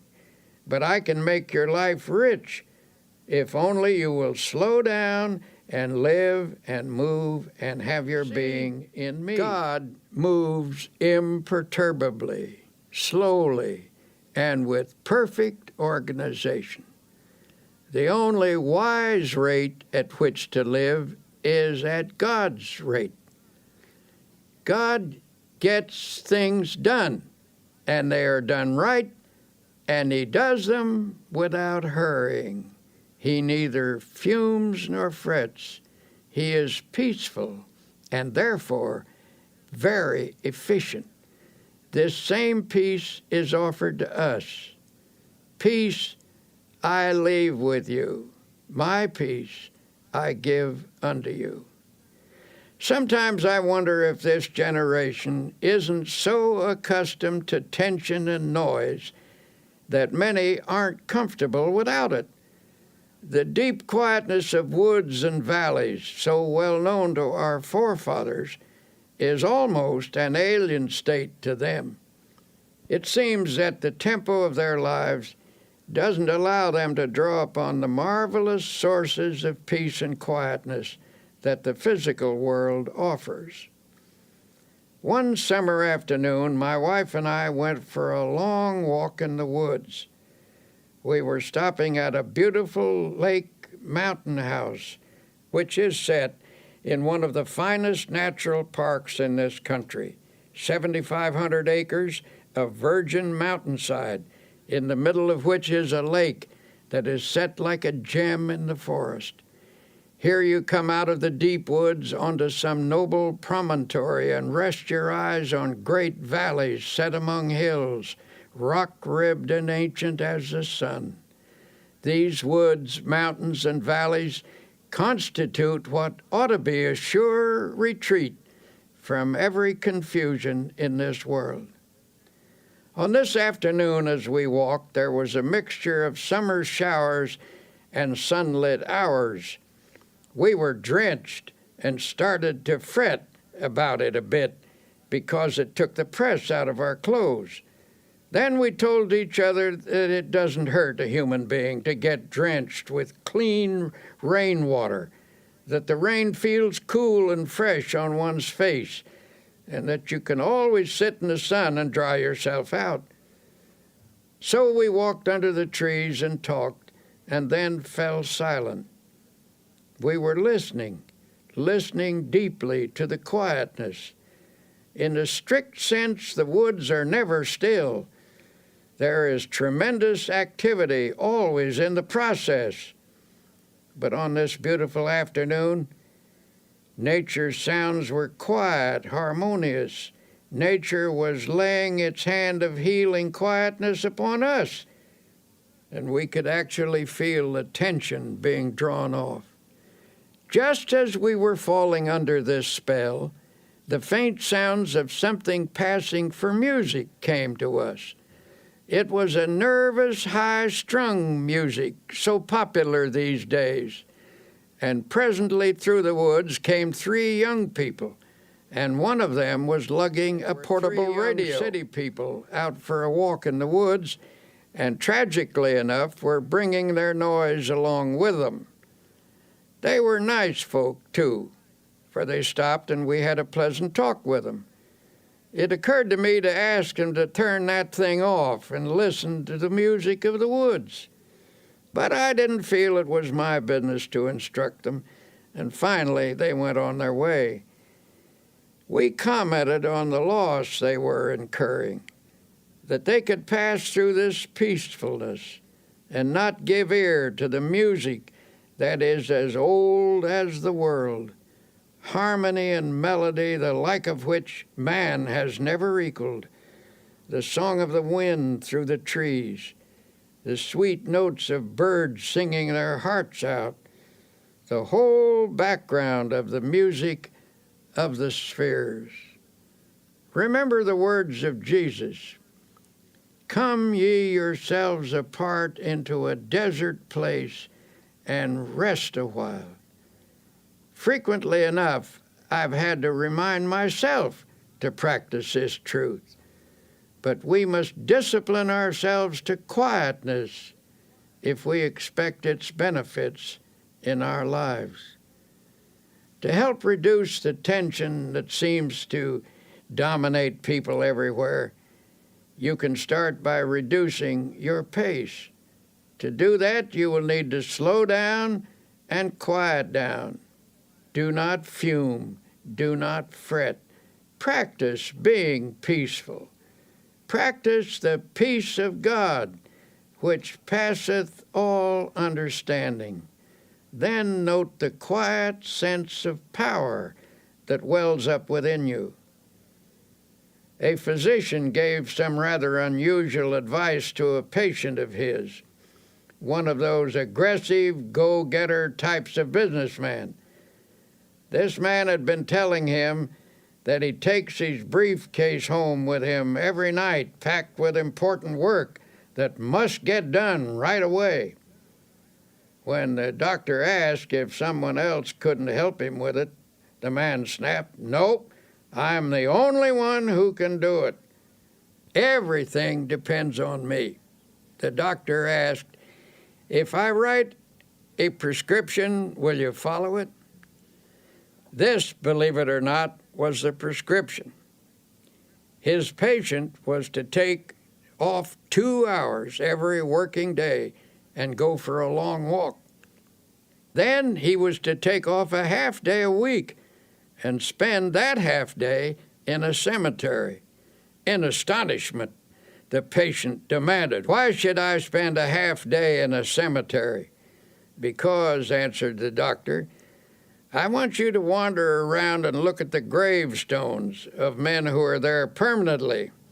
I want you to meditate on the fact that many of them are there because they thought, even as you do, that the whole world rested on their shoulders. Meditate on the solemn fact that when you get there permanently, the world will go on just the same. There are times when it is essential to check our headlong pace, and it must be emphasized that the only way to stop is to stop. Believe me, I know personally Once went from to a a certain experience. city to give a lecture and was met at the plane by a committee. I was rushed to a bookstore where I had an autographing party, and then to another bookstore where another autographing party was held. Then they rushed me to a luncheon. After rushing through the luncheon, I was rushed to a meeting. After the meeting, I was rushed back to the hotel, where I changed my clothes and was rushed back to a reception, where I met several hundred people and drank 3 glasses of fruit punch. Then I was rushed back to the hotel and told I had 20 minutes to dress for dinner. When I was getting dressed, the phone rang and somebody said, "Hurry, hurry, we must rush down to dinner." Excitedly, I chattered, "I will rush right down." I rushed from the room and was so excited that I could scarcely get the key into the lock. Hastily, I checked myself to make sure I was completely dressed and rushed toward the elevator. All of a sudden, I stopped. I was out of breath. I asked myself, just what is this all about? What is the meaning of this ceaseless rush? This is ridiculous. Then I declared independence and said, I don't care if I go to dinner or not. I do not care whether I make a speech. I do not have to go to this dinner, and I do not have to give a speech. So deliberately and slowly I walked back to my room and took my time about opening the door. I telephoned the man downstairs and said, if you want to eat, go ahead. If you want to save a place for me, I will be down after a while when I'm good and ready. But I'm not going to rush anymore. So I removed my coat, sat down, took off my shoes, put my feet up on the table, and just sat. Then I opened the Bible and very slowly read aloud the 121st Psalm. I will lift up mine eyes unto the hills, from whence cometh my help. I closed the book and had a little talk with myself, saying, come on now, son, start living a slower pace and a more relaxed life. And then I affirmed, God is here and his peace is touching me. I don't need anything to eat, I reasoned. I eat too much anyway. Besides, the dinner will probably not be very good, and if I am quiet now, I will give a better speech at 8 o'clock. So I sat there resting and praying for a while. I shall never forget the sense of peace and personal mastery I had when I walked out of that room. I had the glorious feeling of having overcome something, of having taken control of myself emotionally. And when I reached the dining room, the others had just finished the first course. All I missed was the soup, which by general consent was no great loss. This incident was an amazing encounter with the healing presence of Almighty God. I gained this experience simply by stopping, by quietly reading the Bible, by sincerely praying, and by thinking some peaceful thoughts for a few moments. To attain emotional control, the daily practice of healing techniques is essential. Emotional control cannot be gained in any magical or easy way. The only sure method is by working at it regularly and by developing creative faith. To develop a calm control, it is necessary to think calmness. For as I've said before, the body responds sensitively to the type of thoughts that pass through the mind. It is also true that the mind can be quieted by first making the body quiet. Don't pace the floor. Don't wring your hands. Don't pound or shout or argue or walk up and down. Don't let yourself get worked up into a dither. In a meeting where a discussion was going on which finally became rather bitter. Tempers were getting frayed, and some of the participants were decidedly on edge. Sharp remarks were exchanged. Suddenly one man got up, took off his coat, opened his collar, and lay down on a couch. Everyone was astonished, and someone asked if he felt ill. "No," he said, "I feel fine. But I'm beginning to get mad. And I've learned that it is difficult to get mad lying down." We all laughed, and the tension was broken. So I urge you to slow down. For whatever you really want will be there when you arrive, if you work toward it without stress, without pressing. If, proceeding under God's guidance and in His smooth and unhurried tempo, it is not there, then it was not supposed to be there. If you miss it, perhaps you should have missed it. Try to develop a normal, natural, God-ordered pace. Practice and preserve mental quiet. Learn the art of letting go of all nervous excitement. To do this, stop at intervals and affirm, "I now relinquish nervous excitement. It is flowing from me now. I am at peace." You have a tendency to fume and fret. Here are some exercises that can help you achieve a more peaceful inner tempo. 1. Sit relaxed in a chair. Yield yourself completely to the chair. Starting with your toes and proceeding to the top of your head, conceive of every part of your body as relaxing. Affirm this relaxed state by saying, "My toes are relaxed, my fingers are relaxed, my facial muscles are relaxed," and so on. 2.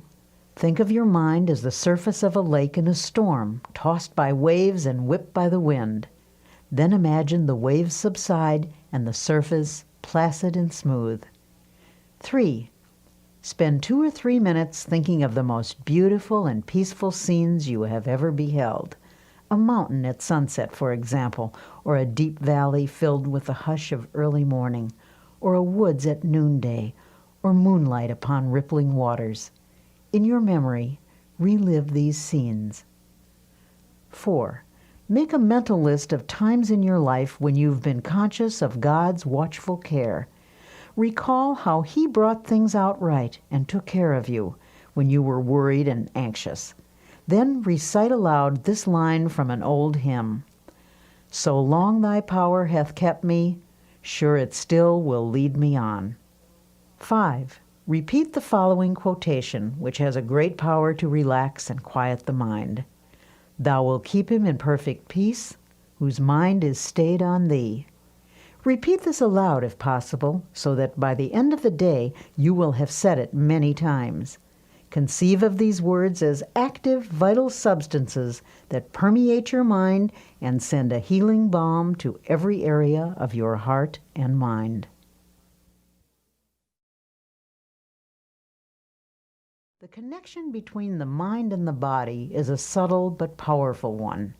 Emotional turmoil can sap your energy, reduce your efficiency, cause poor health, and of course, steal your chances for happiness.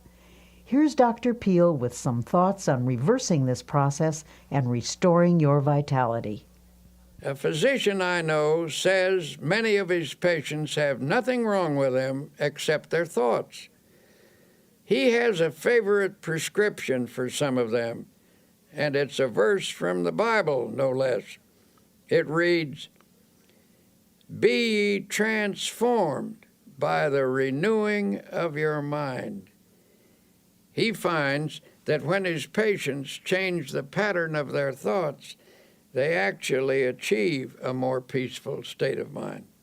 And that helps to produce health and well-being. Many people can benefit from such a prescription of prayer, faith, and dynamic spiritual thinking. Here's an example. The sales manager of a large company had experienced a serious decline in both ability and energy. He had once been a man of outstanding efficiency and power, but in the last year or so, he'd lost his creative skill and sales were slipping badly. 2 vacations brought no improvement. This man's physician recommended to the company president that his patient come to our religio-psychiatric clinic for an interview. When he arrived, he was rather indignant at being sent to a church.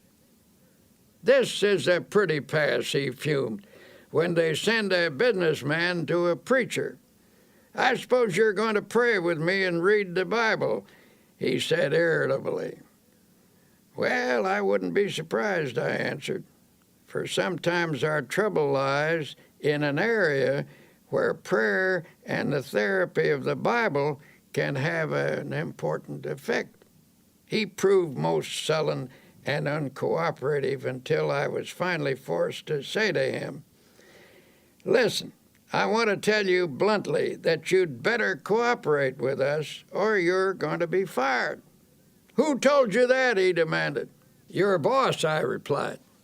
"In fact, he says that unless we can straighten you out, as much as he regrets it, you're through." You never saw such a stunned expression on anybody's face. "What do you think I ought to do?" he finally stammered. "A person often gets himself into the state you're in," I replied, "because the mind is filled with fear, anxiety, tension, resentment, guilt, or a combination of all of these. When these ingredients accumulate to a certain weight, the personality cannot support them any longer and gives way. Normal sources of emotional, spiritual, and intellectual power become clogged up. The person becomes bogged down by resentment, fear, or guilt. I don't know your trouble, but I suggest you think of me as a sympathetic friend with whom you can be absolutely open, and that you begin to tell me all about yourself. I emphasize the importance of concealing nothing and of emptying whatever fears, resentments, or guilt feelings might be in his mind." It was rather difficult to get him to talk, for he was essentially a decent person and had a strong sense of shame. In due course, the troubles came out. He'd committed a series of sins, and these involved him in a complicated maze of lies. He was living in fear of exposure, and all in all, it was a most pathetic mass of inner confusion. Never forget the way he reacted when it was all over. Standing on his feet, he began to stretch.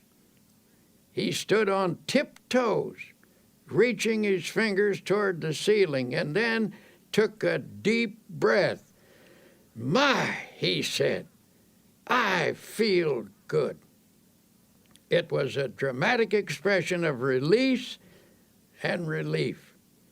Then I suggested that he pray and ask God to forgive him and to fill him with peace and cleanness. "Do you mean for me to pray aloud?" he asked dubiously. "I never did that in my whole life." "Yes," I said, "it's a good practice, one that will strengthen you." It was a simple prayer, and as best as I can recall it, this is what he said. "Dear Lord, I've been an unclean man, and I'm sorry for the wrong I have done. I've poured it all out to my friend here. I now ask you to forgive me and to fill me with peace. Also, make me strong so that I will never repeat these actions. Help me to be clean again, and better, lots better." He went back to his office that very day. Nothing was ever said to him, and it did not need to be, for soon he got back into stride and regained his position as one of the best sales managers in his city. Later, I met his president, who said, "I don't know what you did to Bill, but now he certainly is a ball of fire." "It wasn't me," I replied. Every thoughtful person who has ever considered the matter realizes that doctors are right when they tell us that grudges, resentment, jealousy, vindictiveness, hate, and so on are attitudes that produce poor health. The effects of anger are among the worst. Have a fit of anger and experience for yourself that sinking feeling in the pit of your stomach, that sense of sickness. Chemical reactions in the body are set up by emotional outbursts, which in turn result in feelings of ill health. Should these continue, either violently or in a simmering state, over a period of time, the general condition of the body will deteriorate. Violent negative emotions place great strain upon the heart. One doctor describes how common it is for a person's blood pressure to jump 60 points almost instantly in response to an outburst of anger. A colleague of his suffered from a heart condition and knew that he was at the mercy of anyone who could annoy him. His death, in fact, resulted from a heart attack caused by a fit of anger when he forgot to discipline himself. This doctor suggests, whenever a problem starts to vex you or you begin to get angry, let yourself go limp all over. This will dissipate your inner turmoil. In a speech to the American College of Physicians, Dr. Edward Weiss of Temple University Medical School stated that emotions and feelings are quite as real as germs and no less respectable in their power. The pain and suffering of diseases caused primarily by the emotions are no more imaginary than those caused by bacteria. For example, chronic victims of pains and aches in the muscles and joints may be suffering from nursing a smoldering grudge against someone, possibly close to them. And usually a patient is completely unconscious of his own role in developing the disease.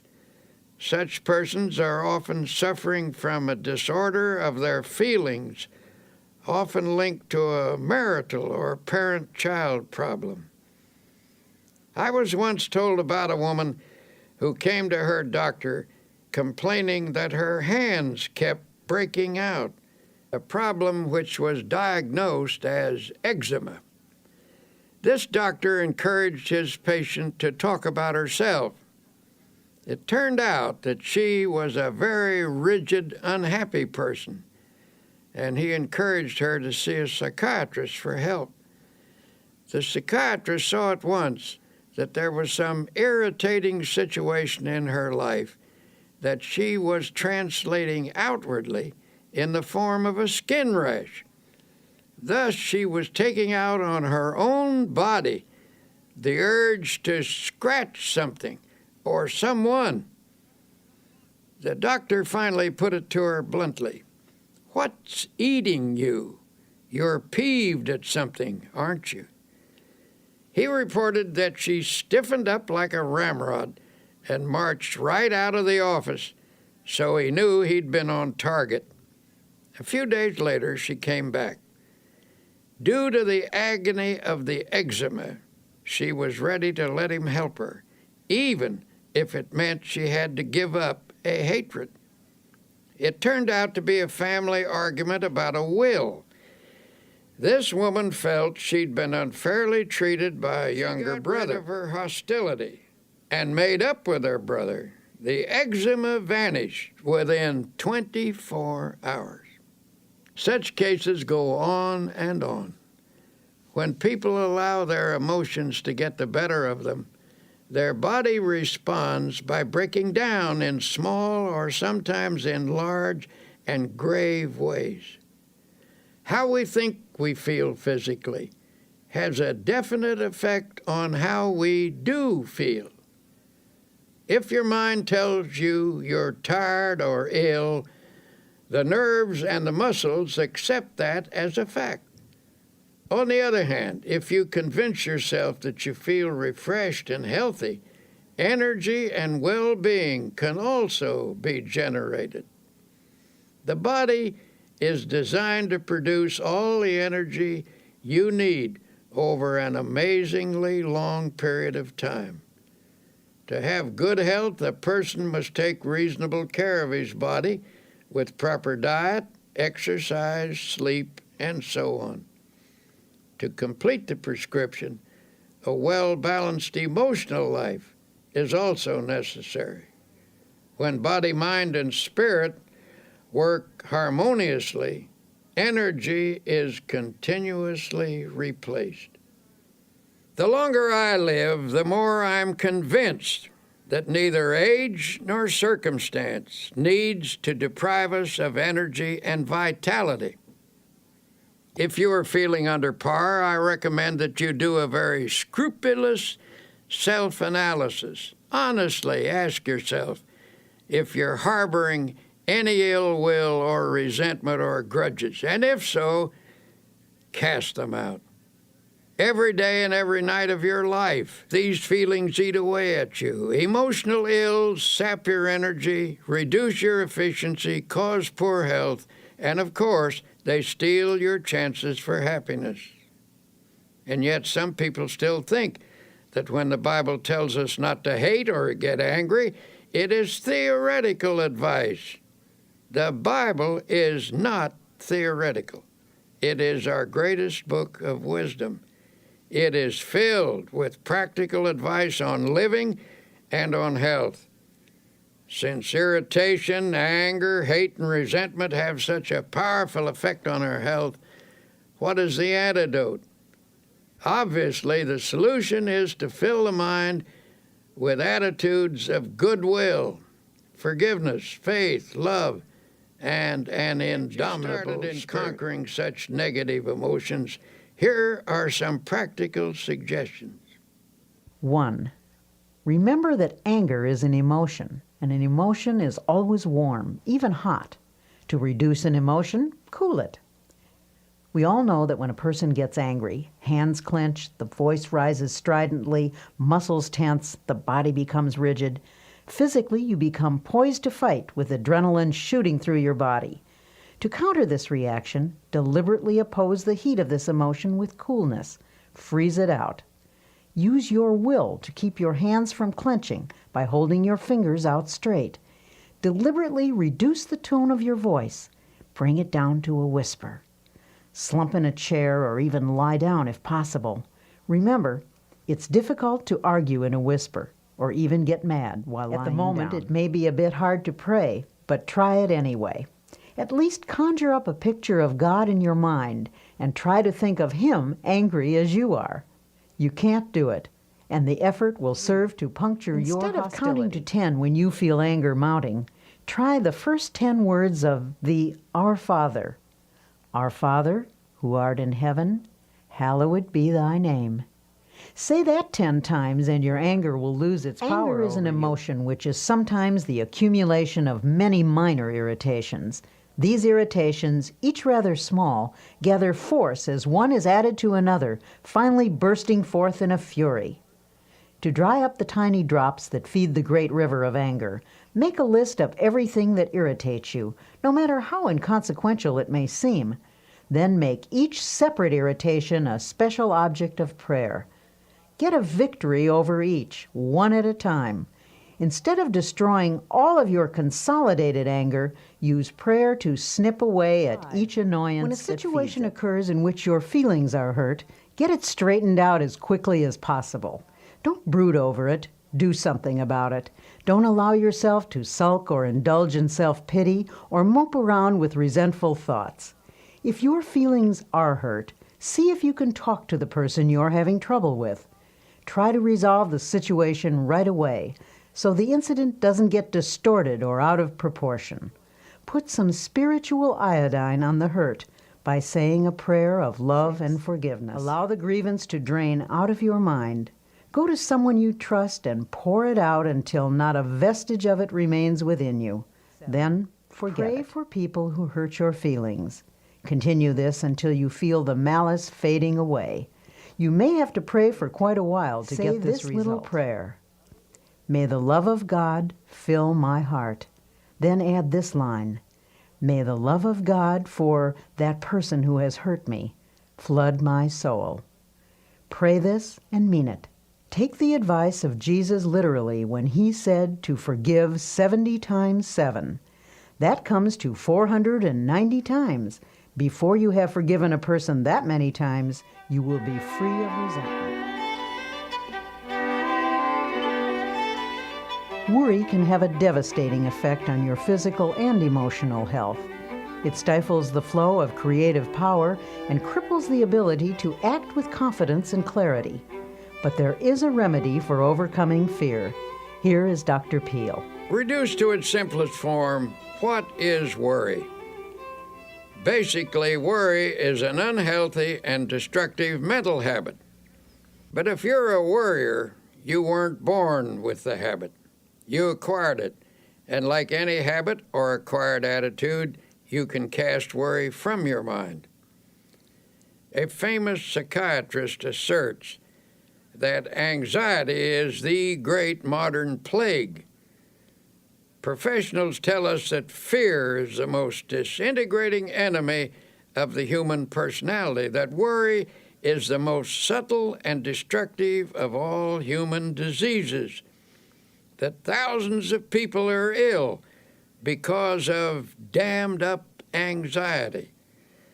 Because these sufferers are unable to expel their anxieties, they've turned their problems inward, causing many forms of ill health. The destructive quality of worry is indicated by the word itself, which is derived from an old Anglo-Saxon word meaning to choke.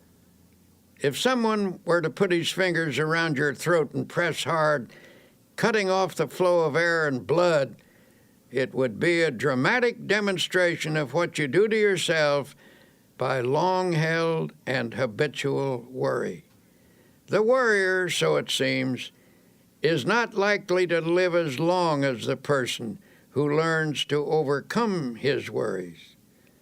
A study of some 450 people who lived to be 100 years of age found that the following reasons contributed to their long and contented lives.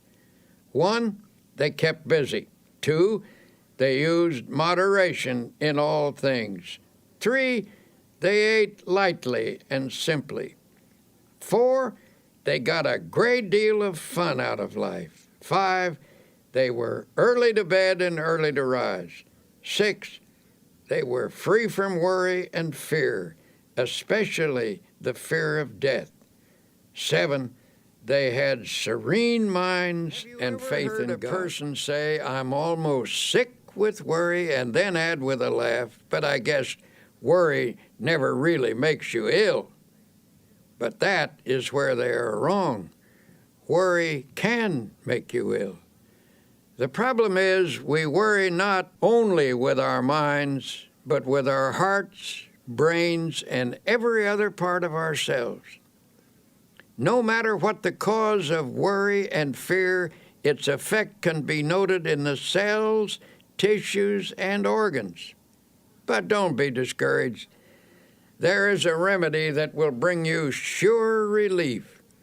You can overcome your worries. The first step is simply believing you can. For whatever you believe you can do, with God's help, you can do. Here, then, is a practical procedure which will help to eliminate abnormal worry from your daily life. Practice emptying the mind daily. This is a suggestion I will repeat over and over again, for it is of utmost importance. To avoid retaining worries in your mind while you sleep, this mental catharsis should be done preferably before retiring at night. The last 5 minutes before going to sleep are of extraordinary importance, for in that brief period the mind is most receptive to suggestion. It tends to absorb the last ideas that are entertained in the waking state.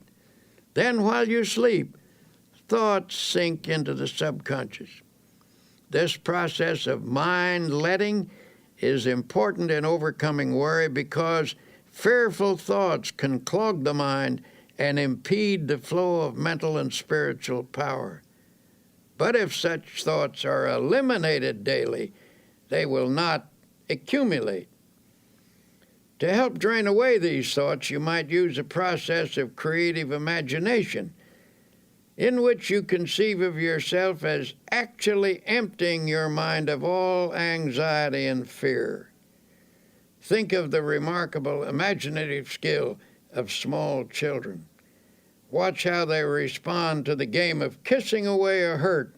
Imagination is not simply the use of fantasy. The word imagination comes from the idea of imaging, that is, creating images in our mind. Imagineering is the use of mental images to build factual results, and it is an astonishingly effective procedure. What you create with your imagination, whether it is an image of fear or of release from fear, may ultimately become a fact if it is held in your mind with sufficient faith. Here's one method you might use. Picture all your worry thoughts flowing out from you in the same way that water flows from a basin by removing the stopper. During this visualization, repeat the following affirmation. With God's help, I am now emptying my mind of all anxiety, all fear, all sense of insecurity. Repeat this slowly 5 times. Then add, I believe that my mind is now emptied of all anxiety, all fear, all sense of insecurity. Repeat the statement 5 times while holding a mental picture of your mind as being emptied. Then thank God for thus freeing you from fear, and then go to sleep. The curative process. Use this method mid-morning and mid-afternoon as well as bedtime. Go into some quiet place for 5 minutes for this purpose. Do this faithfully, and you will soon know its beneficial results. In due course, this thinking will drive out worry. I cannot emphasize enough the importance of freeing your mind from worry and fear. Fear something over a long period of time, and there is a real possibility that you may actually help bring it to pass. The Bible contains a line which is one of the most terrible statements ever made, terrible in its truth. It's this, for the thing which I greatly feared is come upon me. Of course it will. For if you fear something continuously, you tend to create conditions in your mind that encourage its development. Faith is the one power against which fear cannot stand. Master faith, and you will automatically master fear. As the Bible also suggests, that which I have greatly believed has come upon me. In many different ways, the Bible tells us that if we have faith, nothing is impossible. So if you shift your mind from fear to faith, You will stop creating the object of your fear and will instead create the object of your faith. In the campaign against the worry habit, here's a useful strategy. The vast tree of worry which has grown up in your personality over long years can best be handled by making it as small as possible. First, snip off the little worries and expressions of worry. For example, reduce the number of worry words in your conversation. Words may be the result of worry, but they also create worry. When a worry thought comes to mind, immediately remove it with a faith expression. For example, instead of saying, "I'm worried that I will miss the train," put the worry out of your mind with a prayer and get started a little earlier. The less worrying you do, the more likely you are to be well organized, for the uncluttered mind is systematic and better able to regulate time. A friend of mine says that every morning before he gets up, he repeats the words, "I believe," 3 times. Thus, at the day's beginning, he conditions his mind to faith, and it never leaves the conviction that by faith he is going to overcome his problems and difficulties during the day. He starts the day with creative, positive thinking in his mind. He believes, and it is very hard to hold back the person who believes.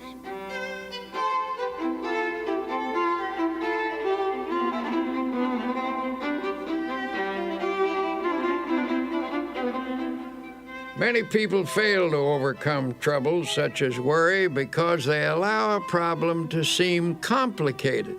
It can be very useful to attack the problem with some simple technique, something that dramatizes your war against worry I've seen was developed by a man who was once a tremendous worrier. At one point, he was worrying himself into a bad state of nerves and ill health. He suffered from continual doubt about whether or not he had done or said the right thing. He was always rehashing his decisions and getting unnerved about them. I suggested that he ought to work out some simple method that would help him drop the day completely when it was over and go ahead into the future. One day, I noticed that his state of mind was improving, and I commented on it. "Oh, yes," he said, "I finally got the secret, and it has worked amazingly well." He asked me to drop into his office sometime during the close of the day, and he would show me how he had broken the worry habit. One evening I did, and he explained that he'd worked out a little ritual to perform every night before leaving his office. We picked up our hats and coats and started toward the door. By the door stood a wastebasket, and above it on the wall was a calendar. You could see only one date at a time, and that date was in large print. He said, "Now I will perform my evening ritual, the one that has helped me break the worry habit." He reached up and tore off the calendar page for that day. He rolled it into a small ball, and I watched with fascination as his fingers slowly opened and he dropped that day into the wastebasket. He then closed his eyes and his lips moved. Upon finishing his prayer, he said, "Amen. Okay, the day is over. Come on, let's go out and enjoy ourselves." As we walked down the street, I asked, "Would you mind telling me what you said in that prayer?" He laughed and said, "I don't think it is your kind of prayer." "Well, I pray something like this: Lord, you gave me this day. I didn't ask for it, but I was glad to have it. I did the best I could with it, and you helped me, and I thank you. I made some mistakes. That was when I didn't follow your advice, and I'm sorry about that. Forgive me.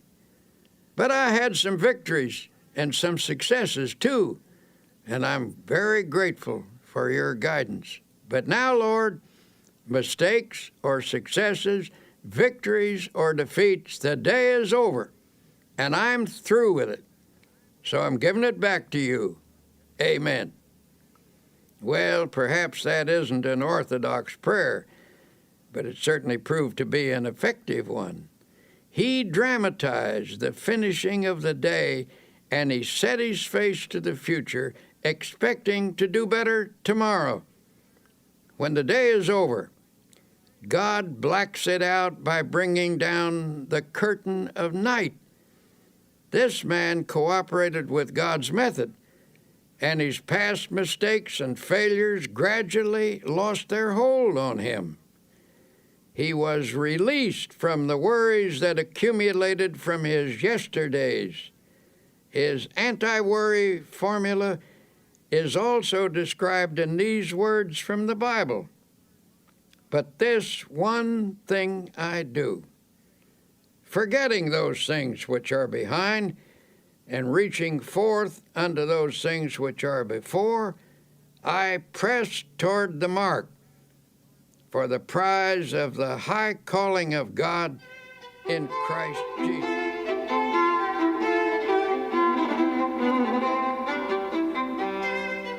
To help you break the worry habit, here are some practical suggestions you can start using right away.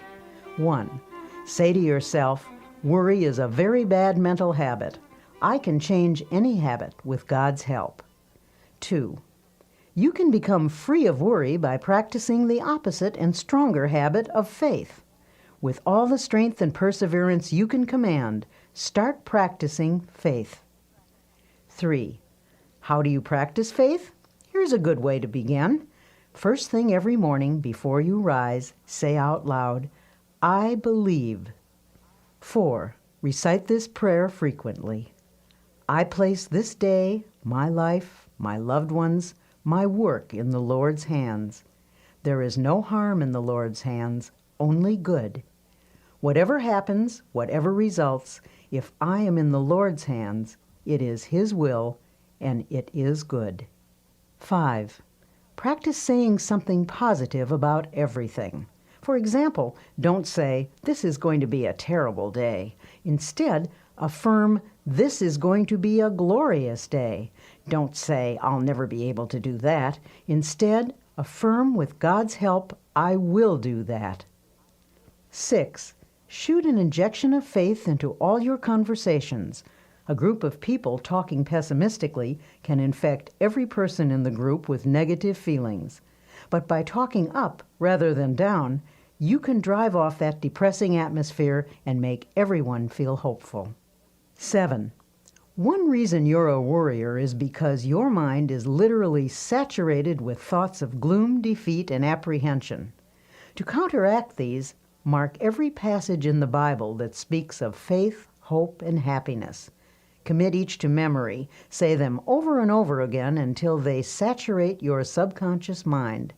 Then the subconscious will return to you what you have given it, namely optimism, not worry. 8. Help others cure the worry habit. In helping another to overcome worry, you get greater power over it within yourself. 9. Every day of your life, conceive of yourself as living in partnership and companionship with God. If He actually walked by your side, would you be worried and afraid? Well then, say to yourself, He is with me.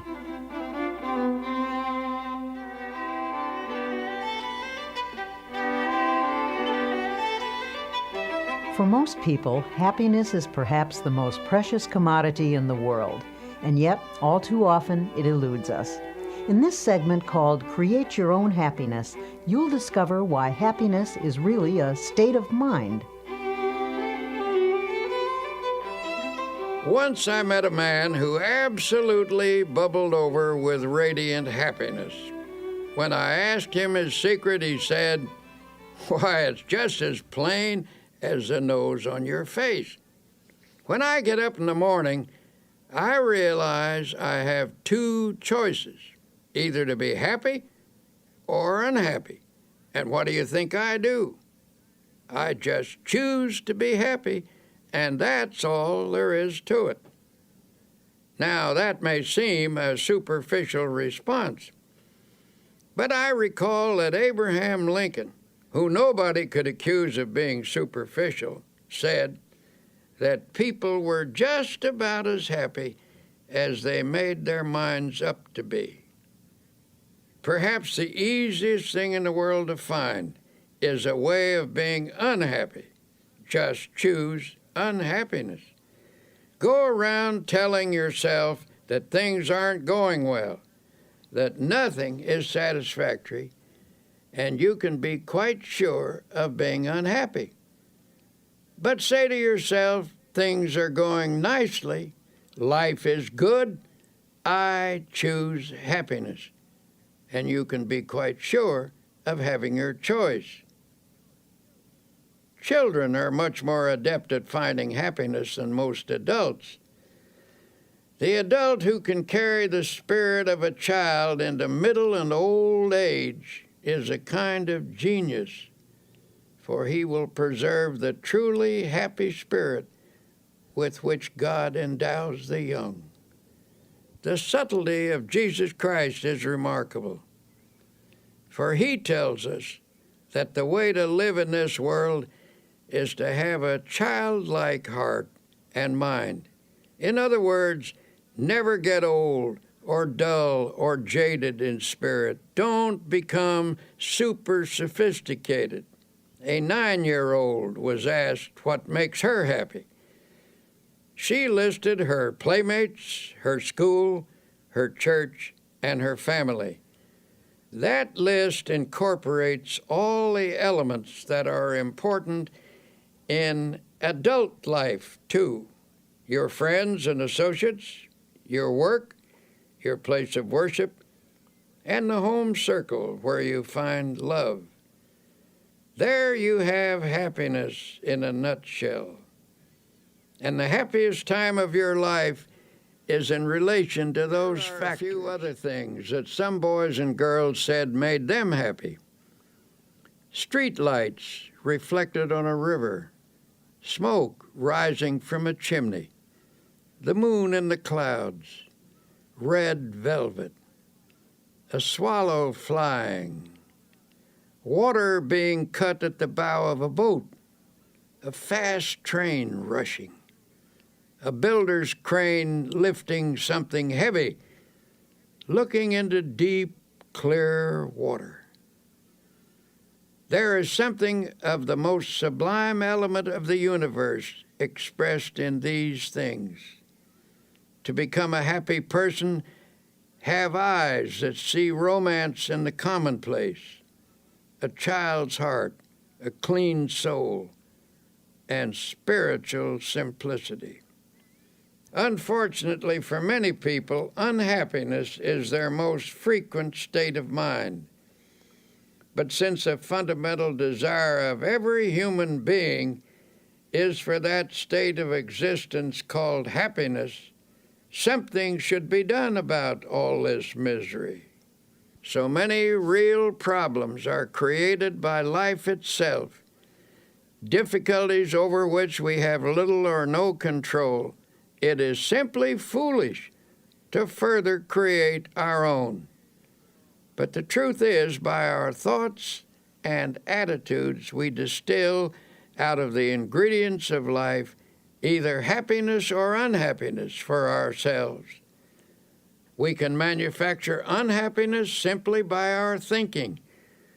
We do this, for example, when we habitually take on negative attitudes, such as, everything is going to turn out badly, or other people are always getting what they don't deserve, or how come I never get what I want.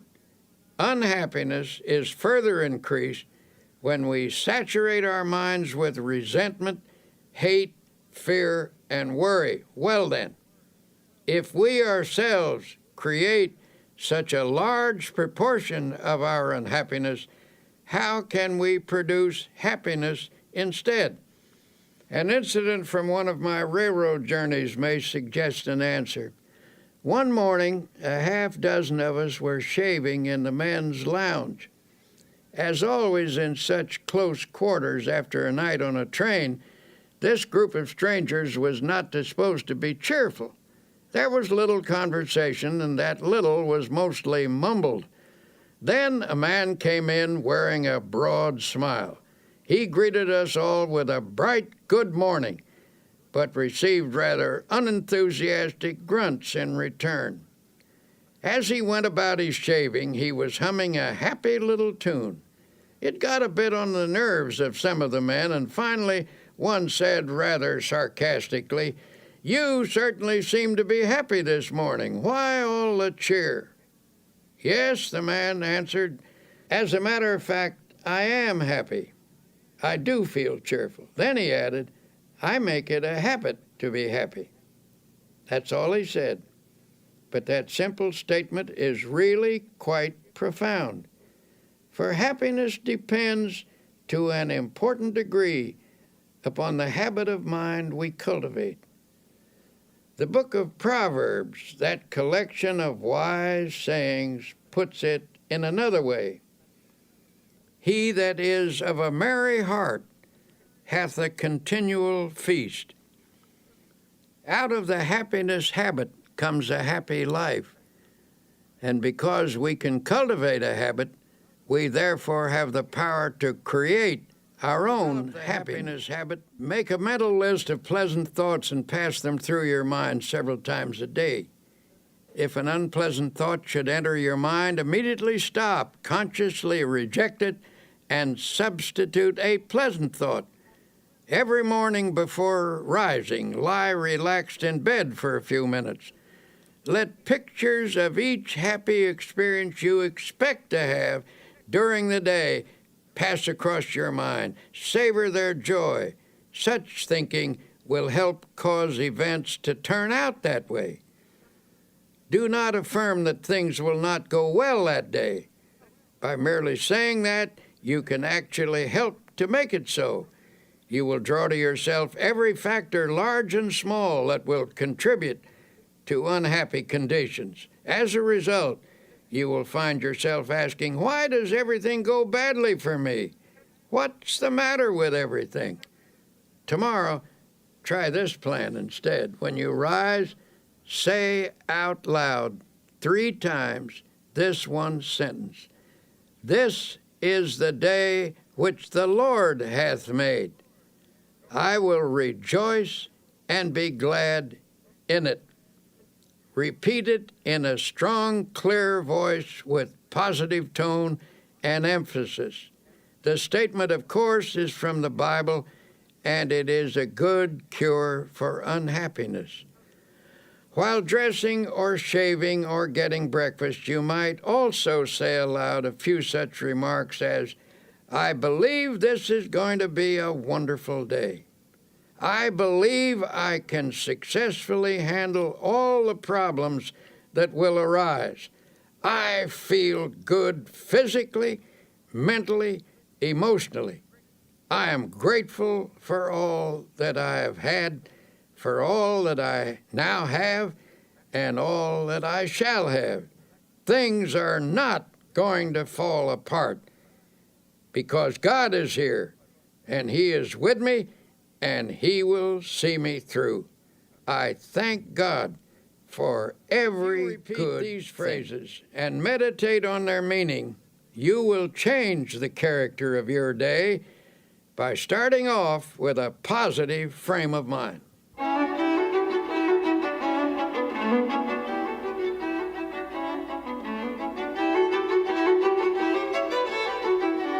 And yet it is not enough to practice even such important techniques as these unless throughout the day you also base your actions upon fundamental principles of happy living.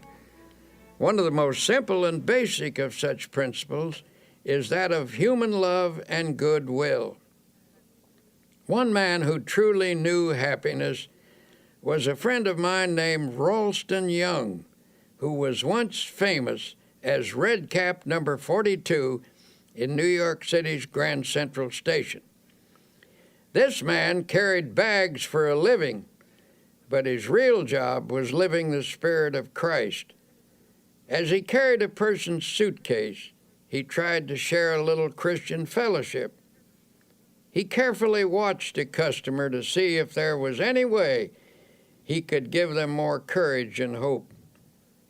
One day he was asked to take an elderly lady down to her train. As he wheeled her into an elevator, he noticed there were tears in her eyes. He asked the Lord how he could help her, and the Lord gave him an idea. As he wheeled her off the elevator, he said with a smile, "Ma'am, if you don't mind my saying so, that is a mighty pretty hat you're wearing." She looked up at him and said, "Why, thank you.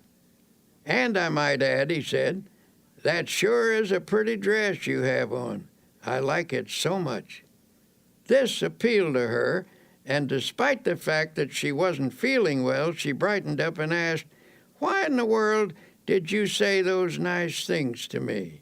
It's very thoughtful of you." "Well," he said, "I saw how unhappy you were. I saw that you were crying, and I just asked the Lord how I could help you. The Lord said, speak to her about her hat. The dress," he added, "was my own idea." When he asked her if she didn't feel well, she told him that she was in constant pain. She asked him, "Do you by any chance know what it means to be in pain all the time?" Ralston had an answer. "Yes, ma'am, I do. A long time ago I lost an eye, and it hurt like a hot iron day and night. But," she said, "you seem to be happy now. How did you do it?" By this time he had her in her seat in the train, and he said, "Prayer, ma'am, just by prayer." Softly she asked, "Does prayer, just prayer, take your pain away?" "Well," answered Ralston, "perhaps it doesn't always take it away. I can't say that it does, but it always helps to overcome it so it doesn't seem like it hurts so much. Just keep on praying, ma'am, and I'll pray for you too." Her tears were dried now, and she looked up at him with a smile, took him by the hand, and said, "You've done me so much good." A year passed, and one night at the station a young woman came to see Ralston. She said, "I bring you a message from the dead. Before she died, my mother told me to find you and to tell you how much you helped her last year when you took her to the train in her wheelchair. She will always remember you, even in eternity, for you were so kind and loving and understanding." The young woman burst into tears and sobbed in her grief. Ralston stood quietly watching her. Then he said, "Don't cry, Missy. Don't cry. You shouldn't cry. Give a prayer of thanksgiving instead." She was surprised by this response, and Ralston went on, "Why, because many people have become orphans much younger than you. You had your mother a long, long time, and besides, you still have her. You will see her again. She is near to you now, and she always will be near to you. Maybe she is with us right now, the two of us, as we talk." The sobs ended and the tears dried. Ralston's kindness had the same effect on the daughter as it had on the mother. In this huge station with thousands of people passing by, the two of them felt the presence of the Divine One, he who inspired this red cap to go around in this way, spreading love. As Tolstoy said, "Where love is, God is." And we might add, where God and love are, there is happiness. So a fundamental principle in creating happiness is just to practice love. In my travels about the country, I have been fortunate to encounter an increasing number of genuinely happy individuals. These are people who have been practicing the kinds of techniques I'm describing to you. Recently, after finishing a lecture, a big, strapping, fine-looking man invited me to a party. Well, I must admit, from the way he described it, it didn't sound at all like my kind of party. I was hesitant, afraid I might cramp everyone's style, so I began to make excuses. "Oh, don't worry," he said. "This is your kind of party. You'll get the kick of your life out of it." So I went along with my buoyant friend, and he introduced me to a large group of joyous and exuberant people. I looked around for a bar, but there wasn't any. When I remarked that these people must have stopped somewhere before coming here, my host was shocked. "Stopped somewhere? Why, don't you understand? These people have got the spirit all right, but not the kind of spirit you're thinking of. I'm surprised at you. Don't you realize what makes this crowd happy? They've found God as a living, vital, honest-to-goodness reality. Yes, they've got the spirit all right, but it isn't the kind that you get out of a bottle. They've got the spirit in their hearts." Then I saw what he meant. This wasn't a crowd of pious, stodgy people. Some were leaders of that town, business people, lawyers, doctors, teachers, and a lot of simpler folk besides. And they were having a wonderful time, talking about God, and doing it in the most natural manner imaginable. They were telling one another about the changes that had occurred in their lives through spiritual power. Those who have the naive notion that you can't laugh and be light-hearted when you're religious should have been in on that party. Well, I left that evening with a Bible verse running through my mind. "In him was life, and the life was the light of men." That was the light that I saw on the faces of those happy people, an inner light reflected outwardly on their faces, and it came from an effervescent spiritual something that they had taken into themselves. Life means vitality, and these people obviously were getting their vitality from God. Through faith in God and in themselves, they had found the power that creates confidence. If you want to create and a little more happiness. happiness in your life, here are a few ideas. 1. Remember it is primarily your thoughts and attitudes that determine how happy you are.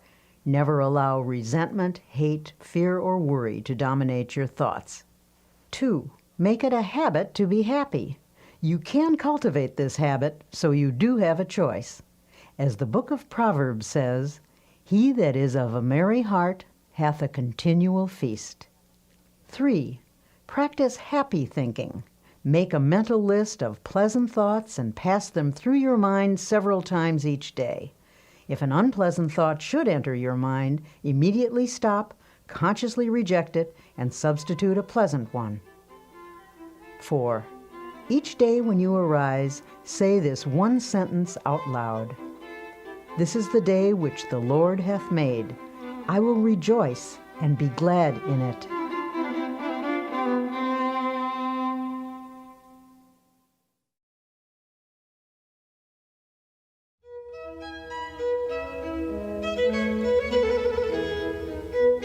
We might as well admit it, everyone wants to be liked. William James once said, "One of the deepest drives of human nature is the desire to be appreciated. The longing to be liked, to be held in esteem, to be a person whom others seek out is fundamental in all of us. On this side, you'll discover how to enjoy easy, natural, and pleasing relationships with others, how to be somebody you'd like to know. A poll was taken among some high school students, asking them what they most desired. By overwhelming majority, the students answered that they wanted to be popular. Older people have this same urge.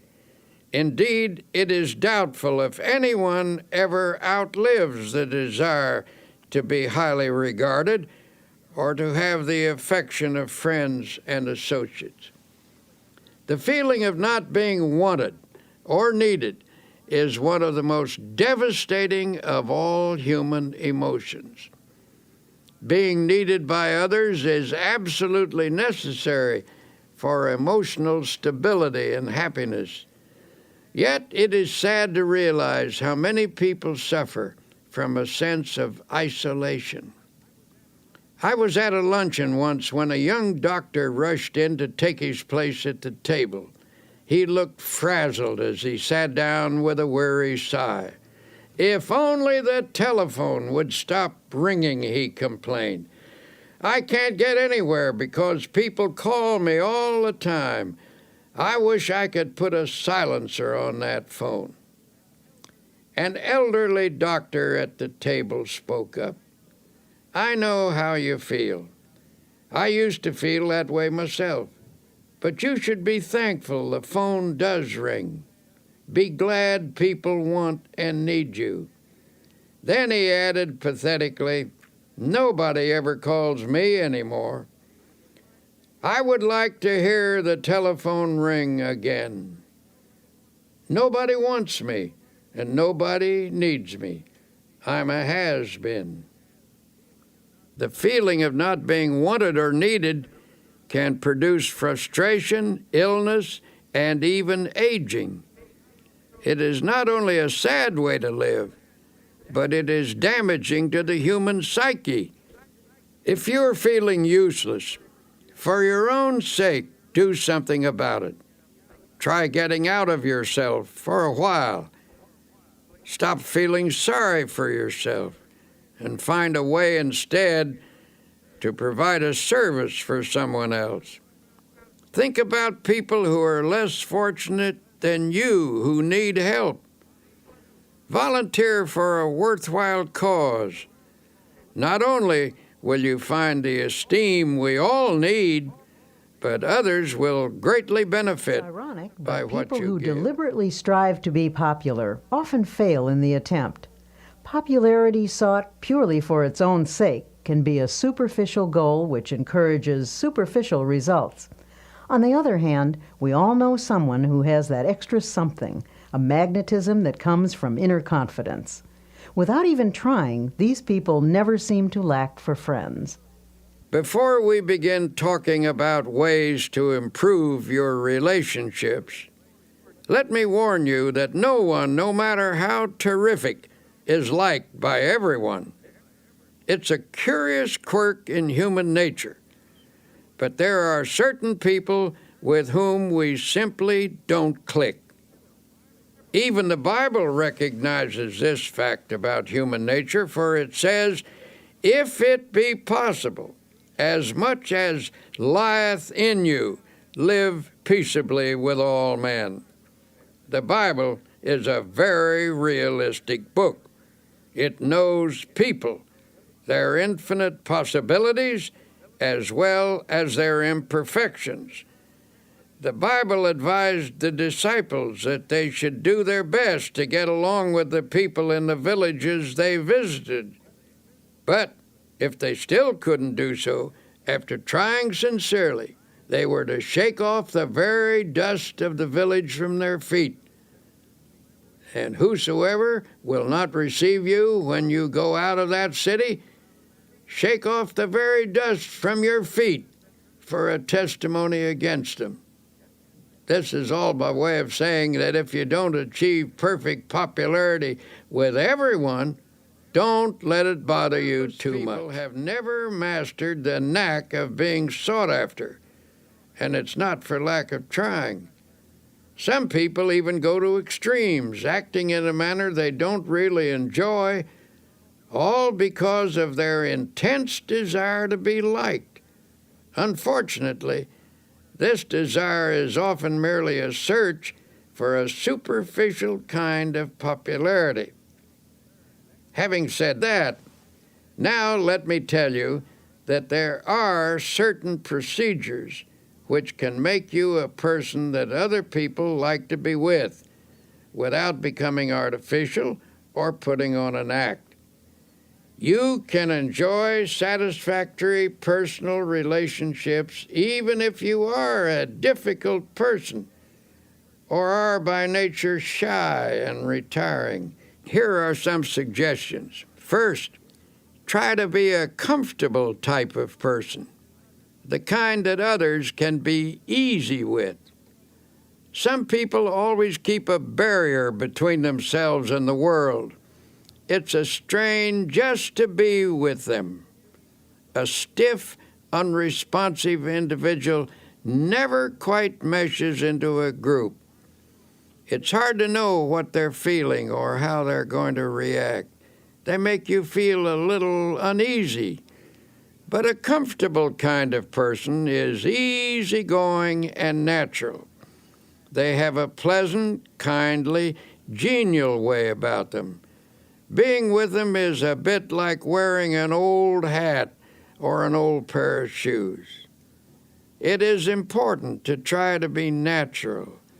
Someone who is easy to be with usually has a big soul quality about them. Little people, those who are overly concerned about their place or position, are often stiff and easily offended. Although there are many characteristics that contribute to a likable personality, there is one basic trait that surpasses all others. That is a sincere and forthright interest in and love for people. If you're having trouble with relationships, perhaps you should look for elements in your personality that cause strain when you're with others. Don't automatically assume that other people don't like you because of something wrong with them. Perhaps the trouble is within yourself. Finding and eliminating such problems requires scrupulous honesty and may also involve the help of a professional counselor. The scratchy elements of your personality may be qualities you've acquired over the years. Perhaps you assumed them as a defense, or they may be the result of attitudes developed in your younger days. Regardless of their origin, they can be eliminated. Came to us seeking help for problems with personal relationships. He was about 35 years old, and such an appealing-looking man it seemed surprising that people shouldn't like him.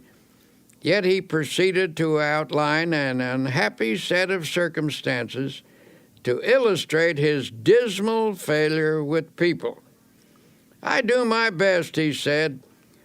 "I've tried to put into practice the rules I've been taught about getting along with people, but I get nowhere with the effort. People just don't like me." After talking with him, the trouble became apparent. His manner of speech conveyed a persistently critical attitude. This attitude was thinly veiled, but still it was there. He had an unattractive way of pursing his lips, which indicated a kind of primness or reproof for everybody, as if he felt just a bit superior and disdainful. "Isn't there some way to change myself so people will like me?" he demanded. "Isn't there some way I can stop unconsciously rubbing people the wrong way?" The young man was decidedly self-centered and egotistical.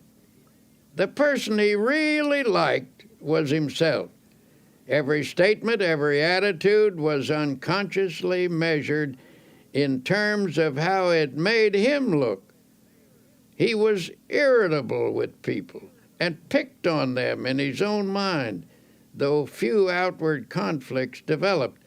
Inwardly, he was trying to make everyone over to suit himself. Unconsciously, people realized this. In their minds, they erected barriers against him. Since he was being unpleasant to people in his thoughts, it followed that he was less than warm in his behavior. He was polite enough and managed not to be boorish and unpleasant, but people unconsciously felt coolness in him, so they gave him the brush off, and with good reason, for in his mind he had already brushed them off. In a sense, he liked himself too well, and to build up his self-esteem, he put others down. He was suffering from too much self-love. To change his situation, he had to be taught how to love other people and to forget himself, which was, of course, a complete reversal of his habits. He was bewildered and baffled when his difficulty was outlined to him.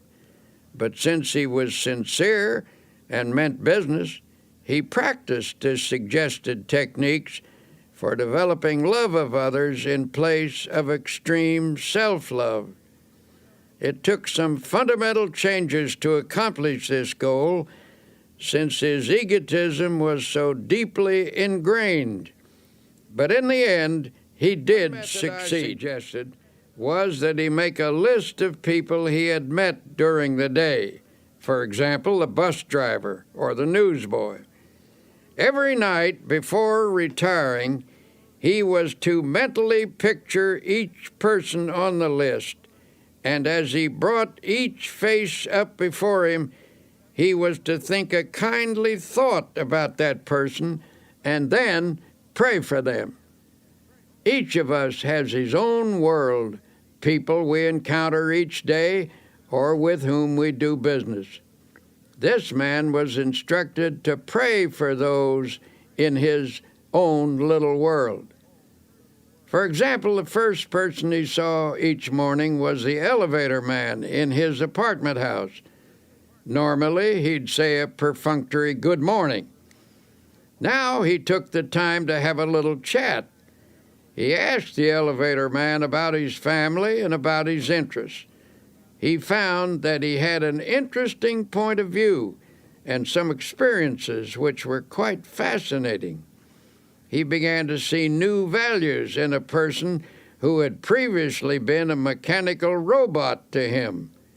He actually began to like the elevator operator, and in turn, the elevator operator, who had formed a pretty accurate opinion of the young man, began to reverse his views. They established a friendly relationship. So the process went from person to person on his list. One day the young man said, "I've found that the world is filled with interesting people, and I never realized it before." When he made that observation, he proved that he was losing himself. And when he did that, as the Bible so wisely tells us, he found himself. In losing himself, he found himself and lots of new friends besides. People began to like him. Learning to pray for other people is a very important step in this process. When you pray for someone, you tend to lift the relationship to a higher level. The best in other people begins to flow out toward you as your best flows toward them. In the meeting of the best, in each, a higher understanding is established. Essentially, getting people to like you is merely the other side of liking them. One of the most popular men who lived in the United States in this century was the late Will Rogers, and one of the most characteristic statements he ever made was, I never met a man I didn't like. Now, that may have been a slight exaggeration, but I'm sure Will Rogers didn't think so. That is truly the way he felt about people, and as a result, people opened up to him like flowers to the sun. Another important way to get people to like you is to practice building up their ego. Everyone has a normal desire for feelings of self-importance. If I deflate your ego, and therefore your self-importance, I show my lack of respect for you. Though you may laugh it off, I have indeed wounded you. And while you may exercise charity toward me, unless you are finely developed spiritually, you're not going to like me very much. On the other hand, if I elevate your self-respect and contribute to your feelings of personal worth, I am showing high esteem for your ego. I have helped you to be your best self, and in return, you appreciate my efforts. You are grateful to me. You like me for it. Almost anyone that you help to build up and become a better person will give you his devotion. Build up as many people as you can, but do it sincerely and unselfishly. Do it because you like them and because you recognize their potential. If you do good for people, affection and esteem will flow back to you. Best of all, you will never lack Principles for getting for people friends. to like you are simple. Here are 10 practical exercises to help you become someone that you'd like to know. 1. A person's name is very important. When you meet someone, try to remember their name. If you don't, they may feel you're not very interested in them. 2. Be the comfortable sort of person with whom others feel relaxed. Try to make them feel at home with you. 3. Acquire that quality of relaxed easygoingness so that everyday irritations don't ruffle you. 4. Don't be egotistical. Guard against giving the impression that you know it all. 5. Try to be an interesting person. Cultivate interests to keep your mind alive. People enjoy being with someone who is stimulating. 6. Get those scratchy elements out of your personality. If you suspect there may be bothersome traits you're not aware of, get a friend or perhaps a professional to help you. 7. Attempt to heal the misunderstandings you've had with others. Sincerely drain off your grievances. 8. Practice liking people until it comes naturally to you. 9. Never miss an opportunity to say a word of congratulations upon someone's achievement or express sympathy for their sorrow or disappointment. 10. Strengthen your spiritual life. Then offer strength to others that will help them meet life more effectively. Give strength to people, and they will give affection to you. Winston Churchill once wrote about the great British General Tudor. He commanded a division of the British Fifth Army, which faced the powerful German assault in March 1918. The odds were heavily against him, but General Tudor knew how to meet an apparently immovable and undefeatable obstacle. His method was simple. He merely stood and let the obstacle break on him, and he in turn broke the obstacle. Now here is what Churchill said about General Tudor. The impression I had of Tudor was of an iron peg hammered into the frozen ground, immovable. General Tudor knew how to stand up to an obstacle. Just stand up to it, that's all. Don't whine or complain about it. Don't give way under it. Stand up to it, and it will finally break. You will break it. Something has to break, and it won't be you. It will be the obstacle. People who cringe in front of their challenges not only trip themselves up, but they can often affect a whole team or organization. People like the Obstacle Man, for example. Here's his story. This Obstacle Man worked in a large creative organization.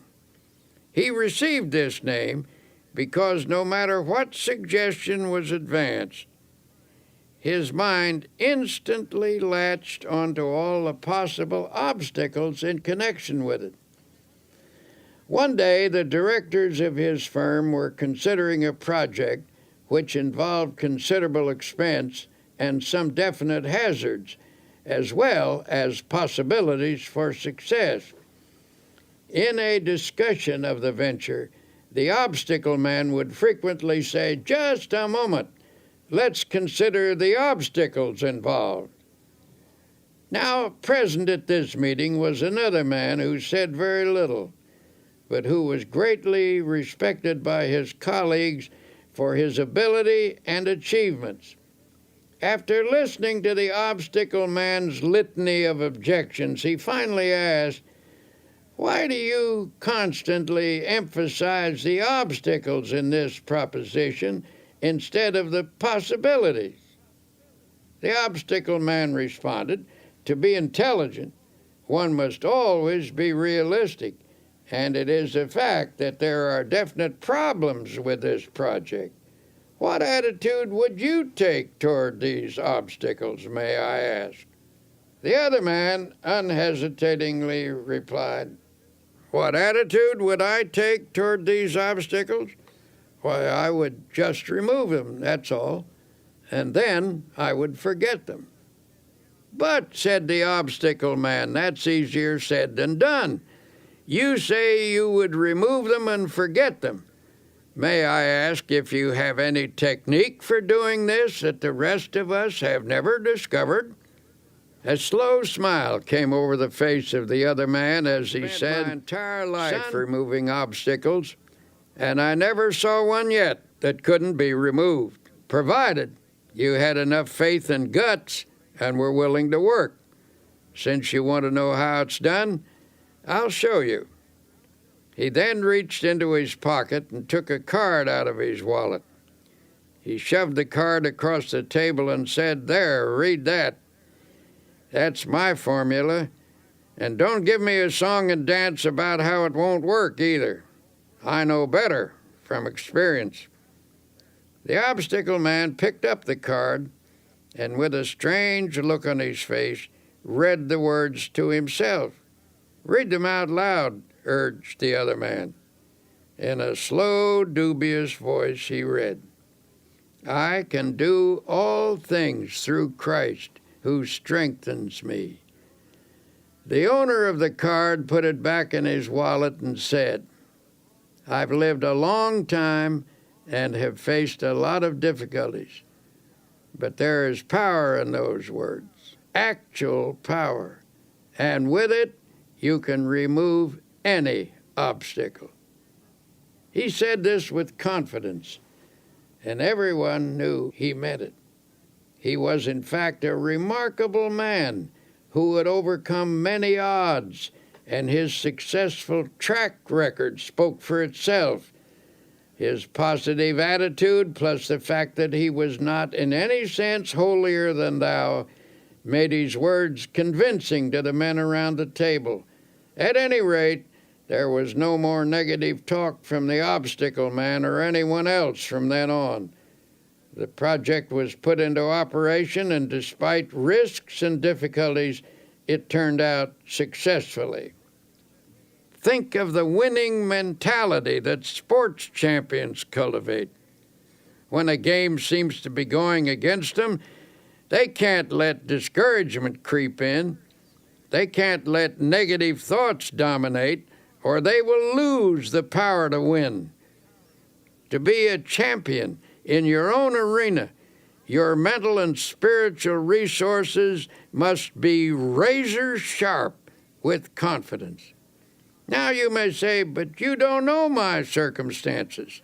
I'm in a different situation than anybody else, and I'm about as far down as a human being can get." Well, If that's true, and you're down as far as you can get, in that case, congratulations, for you're at the bottom. And the bottom is a wonderful place. The only place you can go from the bottom is up. On the other hand, it's hard to say you're in a situation that no one has ever encountered before. There is no such situation.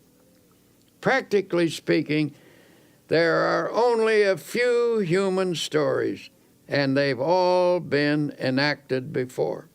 This is a fact we must never forget. There are people in this world who have overcome every conceivable difficulty, even the most hopeless, even the one in which you now find yourself.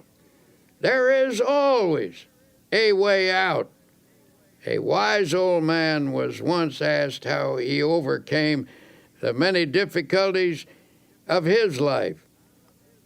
How do I get through a trouble? Well, first I try to go around it. And if I can't go around it, I try to get under it. And if I can't get under it, I try to go over it. And if I can't go over it, I just plow right through it. Then he added, God and I plow right through it together.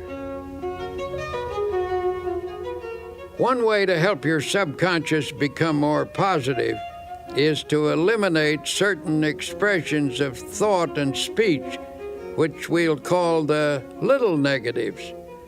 These little negatives clutter up the average person's conversation, and while each one is seemingly unimportant in itself, when taken together, they have a total effect of creating a negative mindset. If you analyze your own conversational habits, you may be shocked by what you find. See how often gloomy little statements creep in like, I'm afraid I'll be late, or what if I have a flat tire, or I don't think I can do that, or even, I knew it was going to rain. These are little negatives, to be sure, and a big thought is, of course, more powerful than a little one. But it should never be forgotten that mighty oaks from little acorns grow. And if a mass of little negatives clutters up your conversation, they're bound to seep into your mind. Soon they accumulate in force, and before you know it, grow into big negatives. Make the decision right now to go to work on your little negatives. Root them out of your thoughts and your conversations. The best way to do this is to say a positive word about everything. When you keep asserting that things are going to work out well, that you can do the job, that you will not have a flat tire, that you will get there on time, you invoke the law of positive effects. You will find that good results do occur. Things do turn out well. Now, as we've said before, our success in overcoming obstacles is greatly influenced by our attitude. In fact, most of our obstacles are actually mental in character. Ah, you may object. My obstacles are not mental. Mine are real. Perhaps so, but your attitude toward them is mental. Attitudes are created by a mental process, and what you think about your obstacles largely determines what you do about them. Take the attitude that you can't remove an obstacle, and you won't. But get the idea firmly fixed in your mind that the obstacle is not so great as you previously considered it to be. Hold on to the idea that the obstacle is removable. The very moment you begin to think in this manner, you inaugurate the process that will eventually remove your obstacle. If there's a difficulty which has defeated you for a long time, it's likely that you've told yourself for weeks, months, and even years that there's nothing you can do about it. Only your inabilities, your mind gradually concludes that you are indeed incapable. And when your mind is convinced, you're convinced, for as you think, so you are.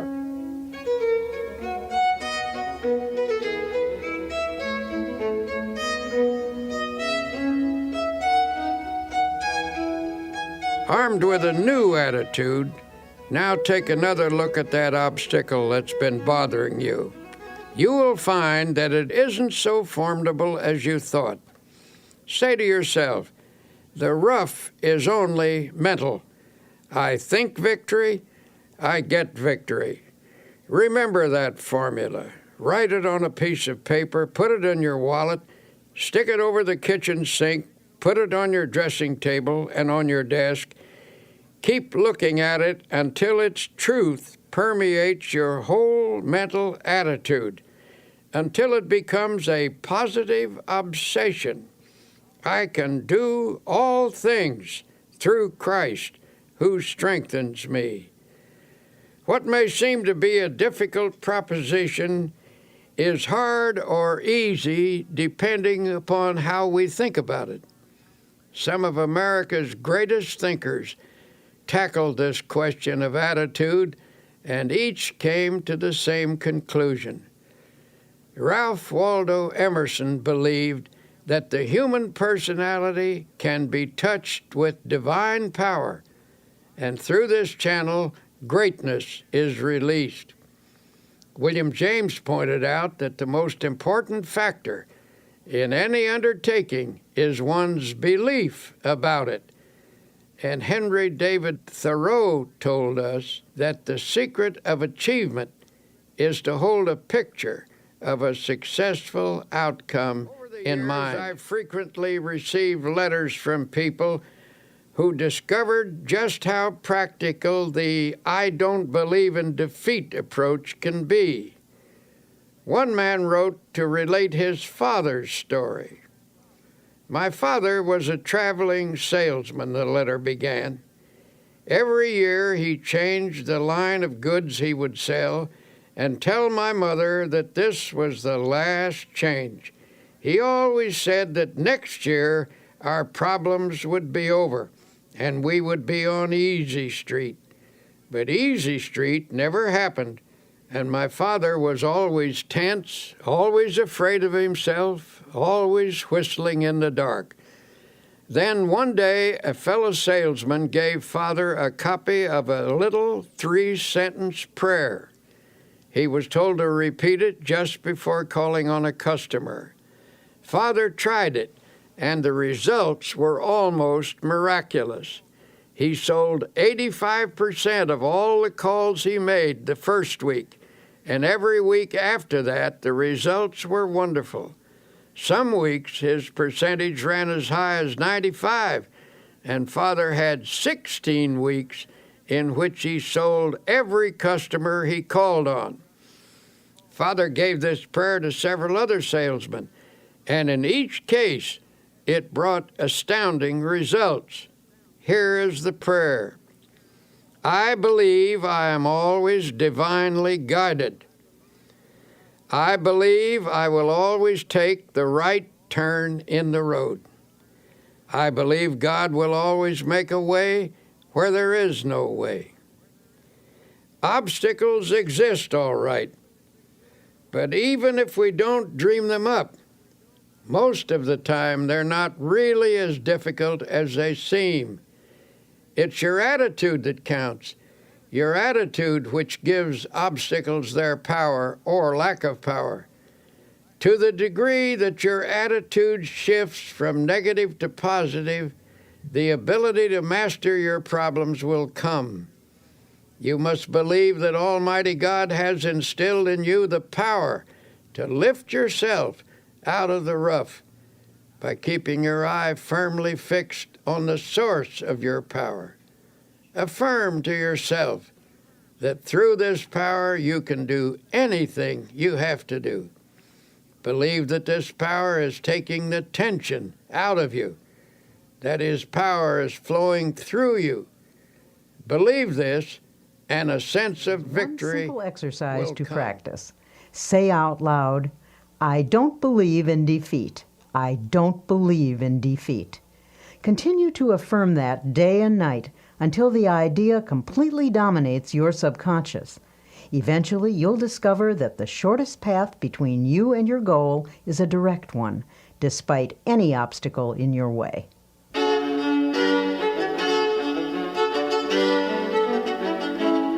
Here you will discover the practical secrets that can lead to a life in which dreams are achieved and expectations are fulfilled. As Dr. Peel says, life cannot deny itself to the person who gives life his all. So, as you listen, keep in mind your most burning desire. Surely there's a way to make it come true. Have you been trained to believe? Are you convinced that you can successfully complete any task you set for yourself? Or are you a doubting Thomas? Do you shrink from even hoping for the things that you would love to accomplish? When you begin something, what do you really expect to happen?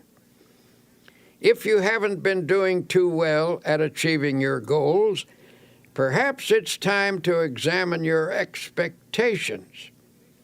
It was William James who said, "Our belief at the beginning of a doubtful undertaking is the one thing that ensures the successful outcome of the venture." Rule number 1, when there's something you want, learn to believe. The Bible teaches a technique for obtaining spiritual power, a method which emphasizes how a person can make something of himself. When released, this power can provide one of the greatest forces in human nature: belief, positive thinking, faith in God, faith in other people, faith in yourself, faith in life. This is the essence of the technique. If thou canst believe, it says, all things are possible to him that believeth. If you have faith, nothing shall be impossible unto you. According to your faith, be it unto you. Believe, believe, believe. So it drives home the truth that faith moves mountains. For those who are serious about getting the best out of life, I will once again suggest that you read the New Testament. Notice the number of times it refers to faith. Select a dozen of the strongest statements about faith, the ones you like the best, then memorize each one. Let these faith concepts drop into your conscious mind. Say them over and over again, especially just before going to sleep at night. By a process of spiritual osmosis, they will sink from your conscious into your subconscious mind, and in time, they will restructure your basic thought pattern. Believe that you are experiencing this upthrust of force. You will be amazed at the lifting power you will receive. Naturally, in this process of achieving the best, it is important to know where you want to go in life. You can reach your goals and make your dreams come true only if you know what you want. Lots of people get nowhere simply because they don't know where they want to go. They have no clear-cut, precisely defined purpose. You cannot expect the best if you think aimlessly. I was once consulted by a 26-year-old man who was dissatisfied with his job. He was ambitious to fill a bigger niche in life and wanted to know how to improve his circumstances. In the course of our conversation, I asked him, "Well, where do you want to go?" The young man replied hesitantly, "I don't know exactly. I've never given it any thought. I only know that I want to go somewhere other than where I am." "Well, what can you do best? What are your strong points?" I then asked. "I don't know," the man responded. "I never thought that over." But what would you like to do if you had your choice? What do you really want to do? I just can't say, came the response. I don't really know what I'd like to do. I never thought it over. Finally, I said, now look here. You want to go somewhere from where you are, but you don't know where you want to go. You don't know what you can do or what you would like to do. You'll have to get your ideas organized before you can expect to start getting anywhere. And that is a failure point with many people. They never get anywhere because they have only a hazy idea of where they want to go and what they want to do. No objective leads to no end. A newspaper editor, an outstanding man in his field, was once asked, "How did you get to be editor of this important newspaper?" "I wanted to be," he said simply. "Is that all there is to it?" he was asked. "You want to be, and so there you are?" Well, that may not be all of it, but that was a large part of the process, he explained. I believe that if you want to get somewhere in life, you must make a clear decision about what you want to accomplish. Be sure it is a sound objective, then photograph this goal on your mind and hold it there. Work hard, believe in it, and the thought will become so powerful it will tend to assure its own success. I've found that there's a deep tendency to become what your mind pictures, provided the objective is sound and you hold the mental picture strongly enough. Then the editor pulled a well-worn card from his wallet and said, "I repeat this quotation every day of my life. It has become my dominating thought." Here is what the card said. "A man who is self-reliant, positive, optimistic, and undertakes his work with the assurance of success magnetizes his condition. He draws to himself the creative powers of the universe." It is indeed a fact that the person who thinks with positive self-reliance and optimism does magnetize his condition, and this releases power to attain a goal. Over and over again, we've seen that what the mind profoundly expects, it tends to receive. Think about that. Perhaps this is because the thing that you expect is what you actually want. Unless you want something deeply enough to create a dynamic atmosphere of positive factors, your desire is likely to elude you. Here is a great law to meditate upon. Faith, power, works wonders. Those 4 words are packed with dynamic and creative force. Hold them in your thoughts. Say them over and over again. Say them until your mind accepts them, until you believe them. Faith, power, works wonders. You can overcome any obstacle. You can achieve the most tremendous things by faith power. And how do you develop faith power? As I've said before, the answer is to saturate your mind with the great words of the Bible. Spend 1 hour a day reading the Bible and committing its great passages to memory. The change in you and in your experiences will be little short of miraculous. Just one section of the Bible will accomplish this for you. Chapter 11 of Mark contains one of the greatest formulas in the book. It's this: have faith in God. For verily I say unto you, that whosoever shall say unto this mountain, Be removed, and be thou cast into the sea, and shall not doubt in his heart, but shall believe that those things which he saith shall come to pass, he shall have whatsoever he saith. Now, why does this passage use the word heart? Because it means that you are not to allow doubt into your subconscious, into the inner essence of you. And this doubt is not the kind of superficial doubt which normal, intelligent questioning raises. Rather, we are instructed to avoid the deep, fundamental doubt that obstructs the flow of faith.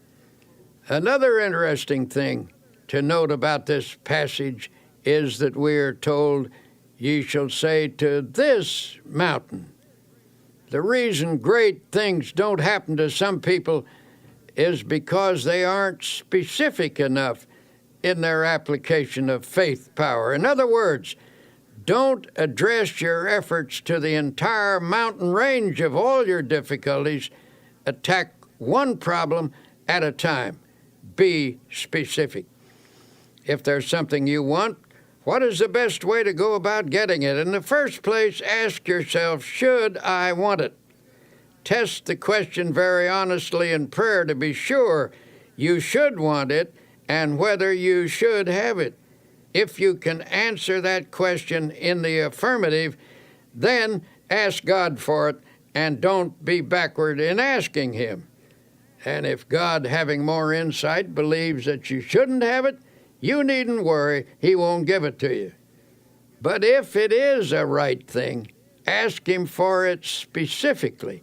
And when you ask, do not allow doubt in your mind. These principles were suggested to one man who perpetually expected the worst in all aspects of his life.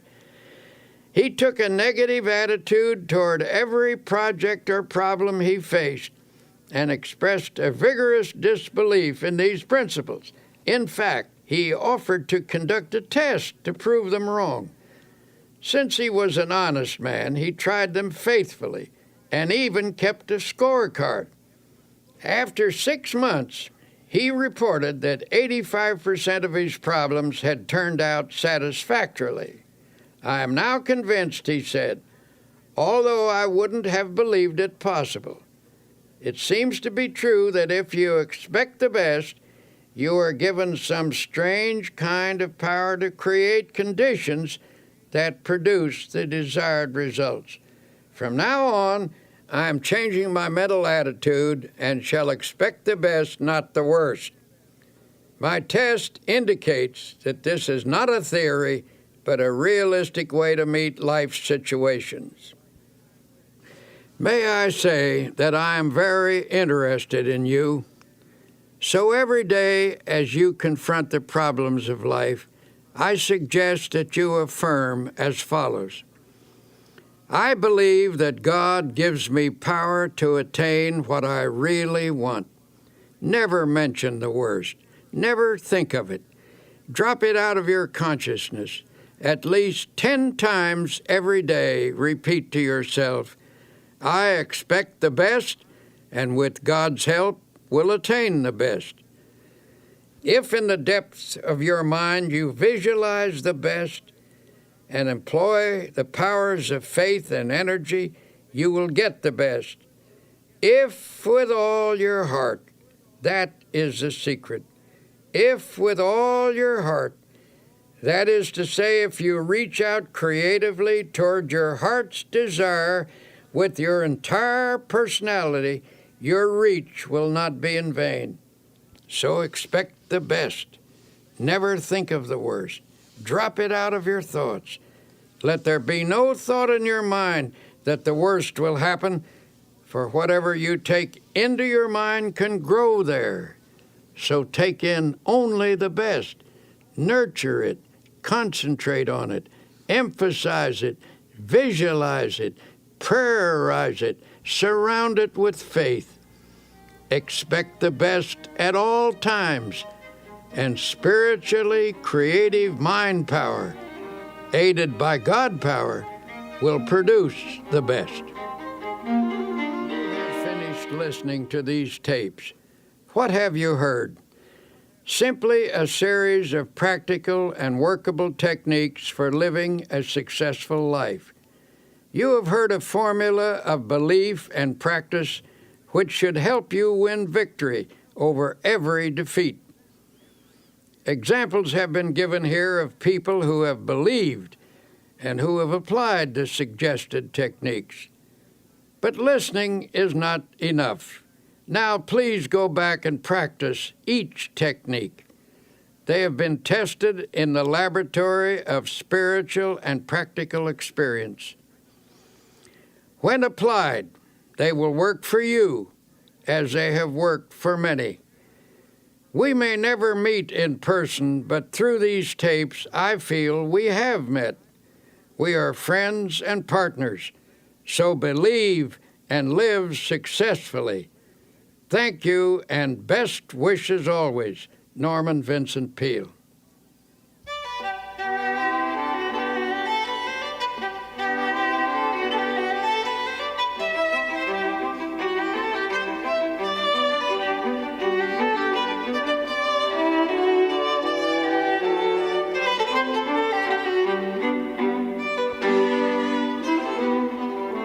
You've been listening to Dr. Norman Vincent Peale. This has been a Simon & Schuster audio presentation. Recording engineer Ed Valentine, mixing engineer Gary Fink, writer Mary Bruton, executive producer Peg Combe. I'm Connie Goldman.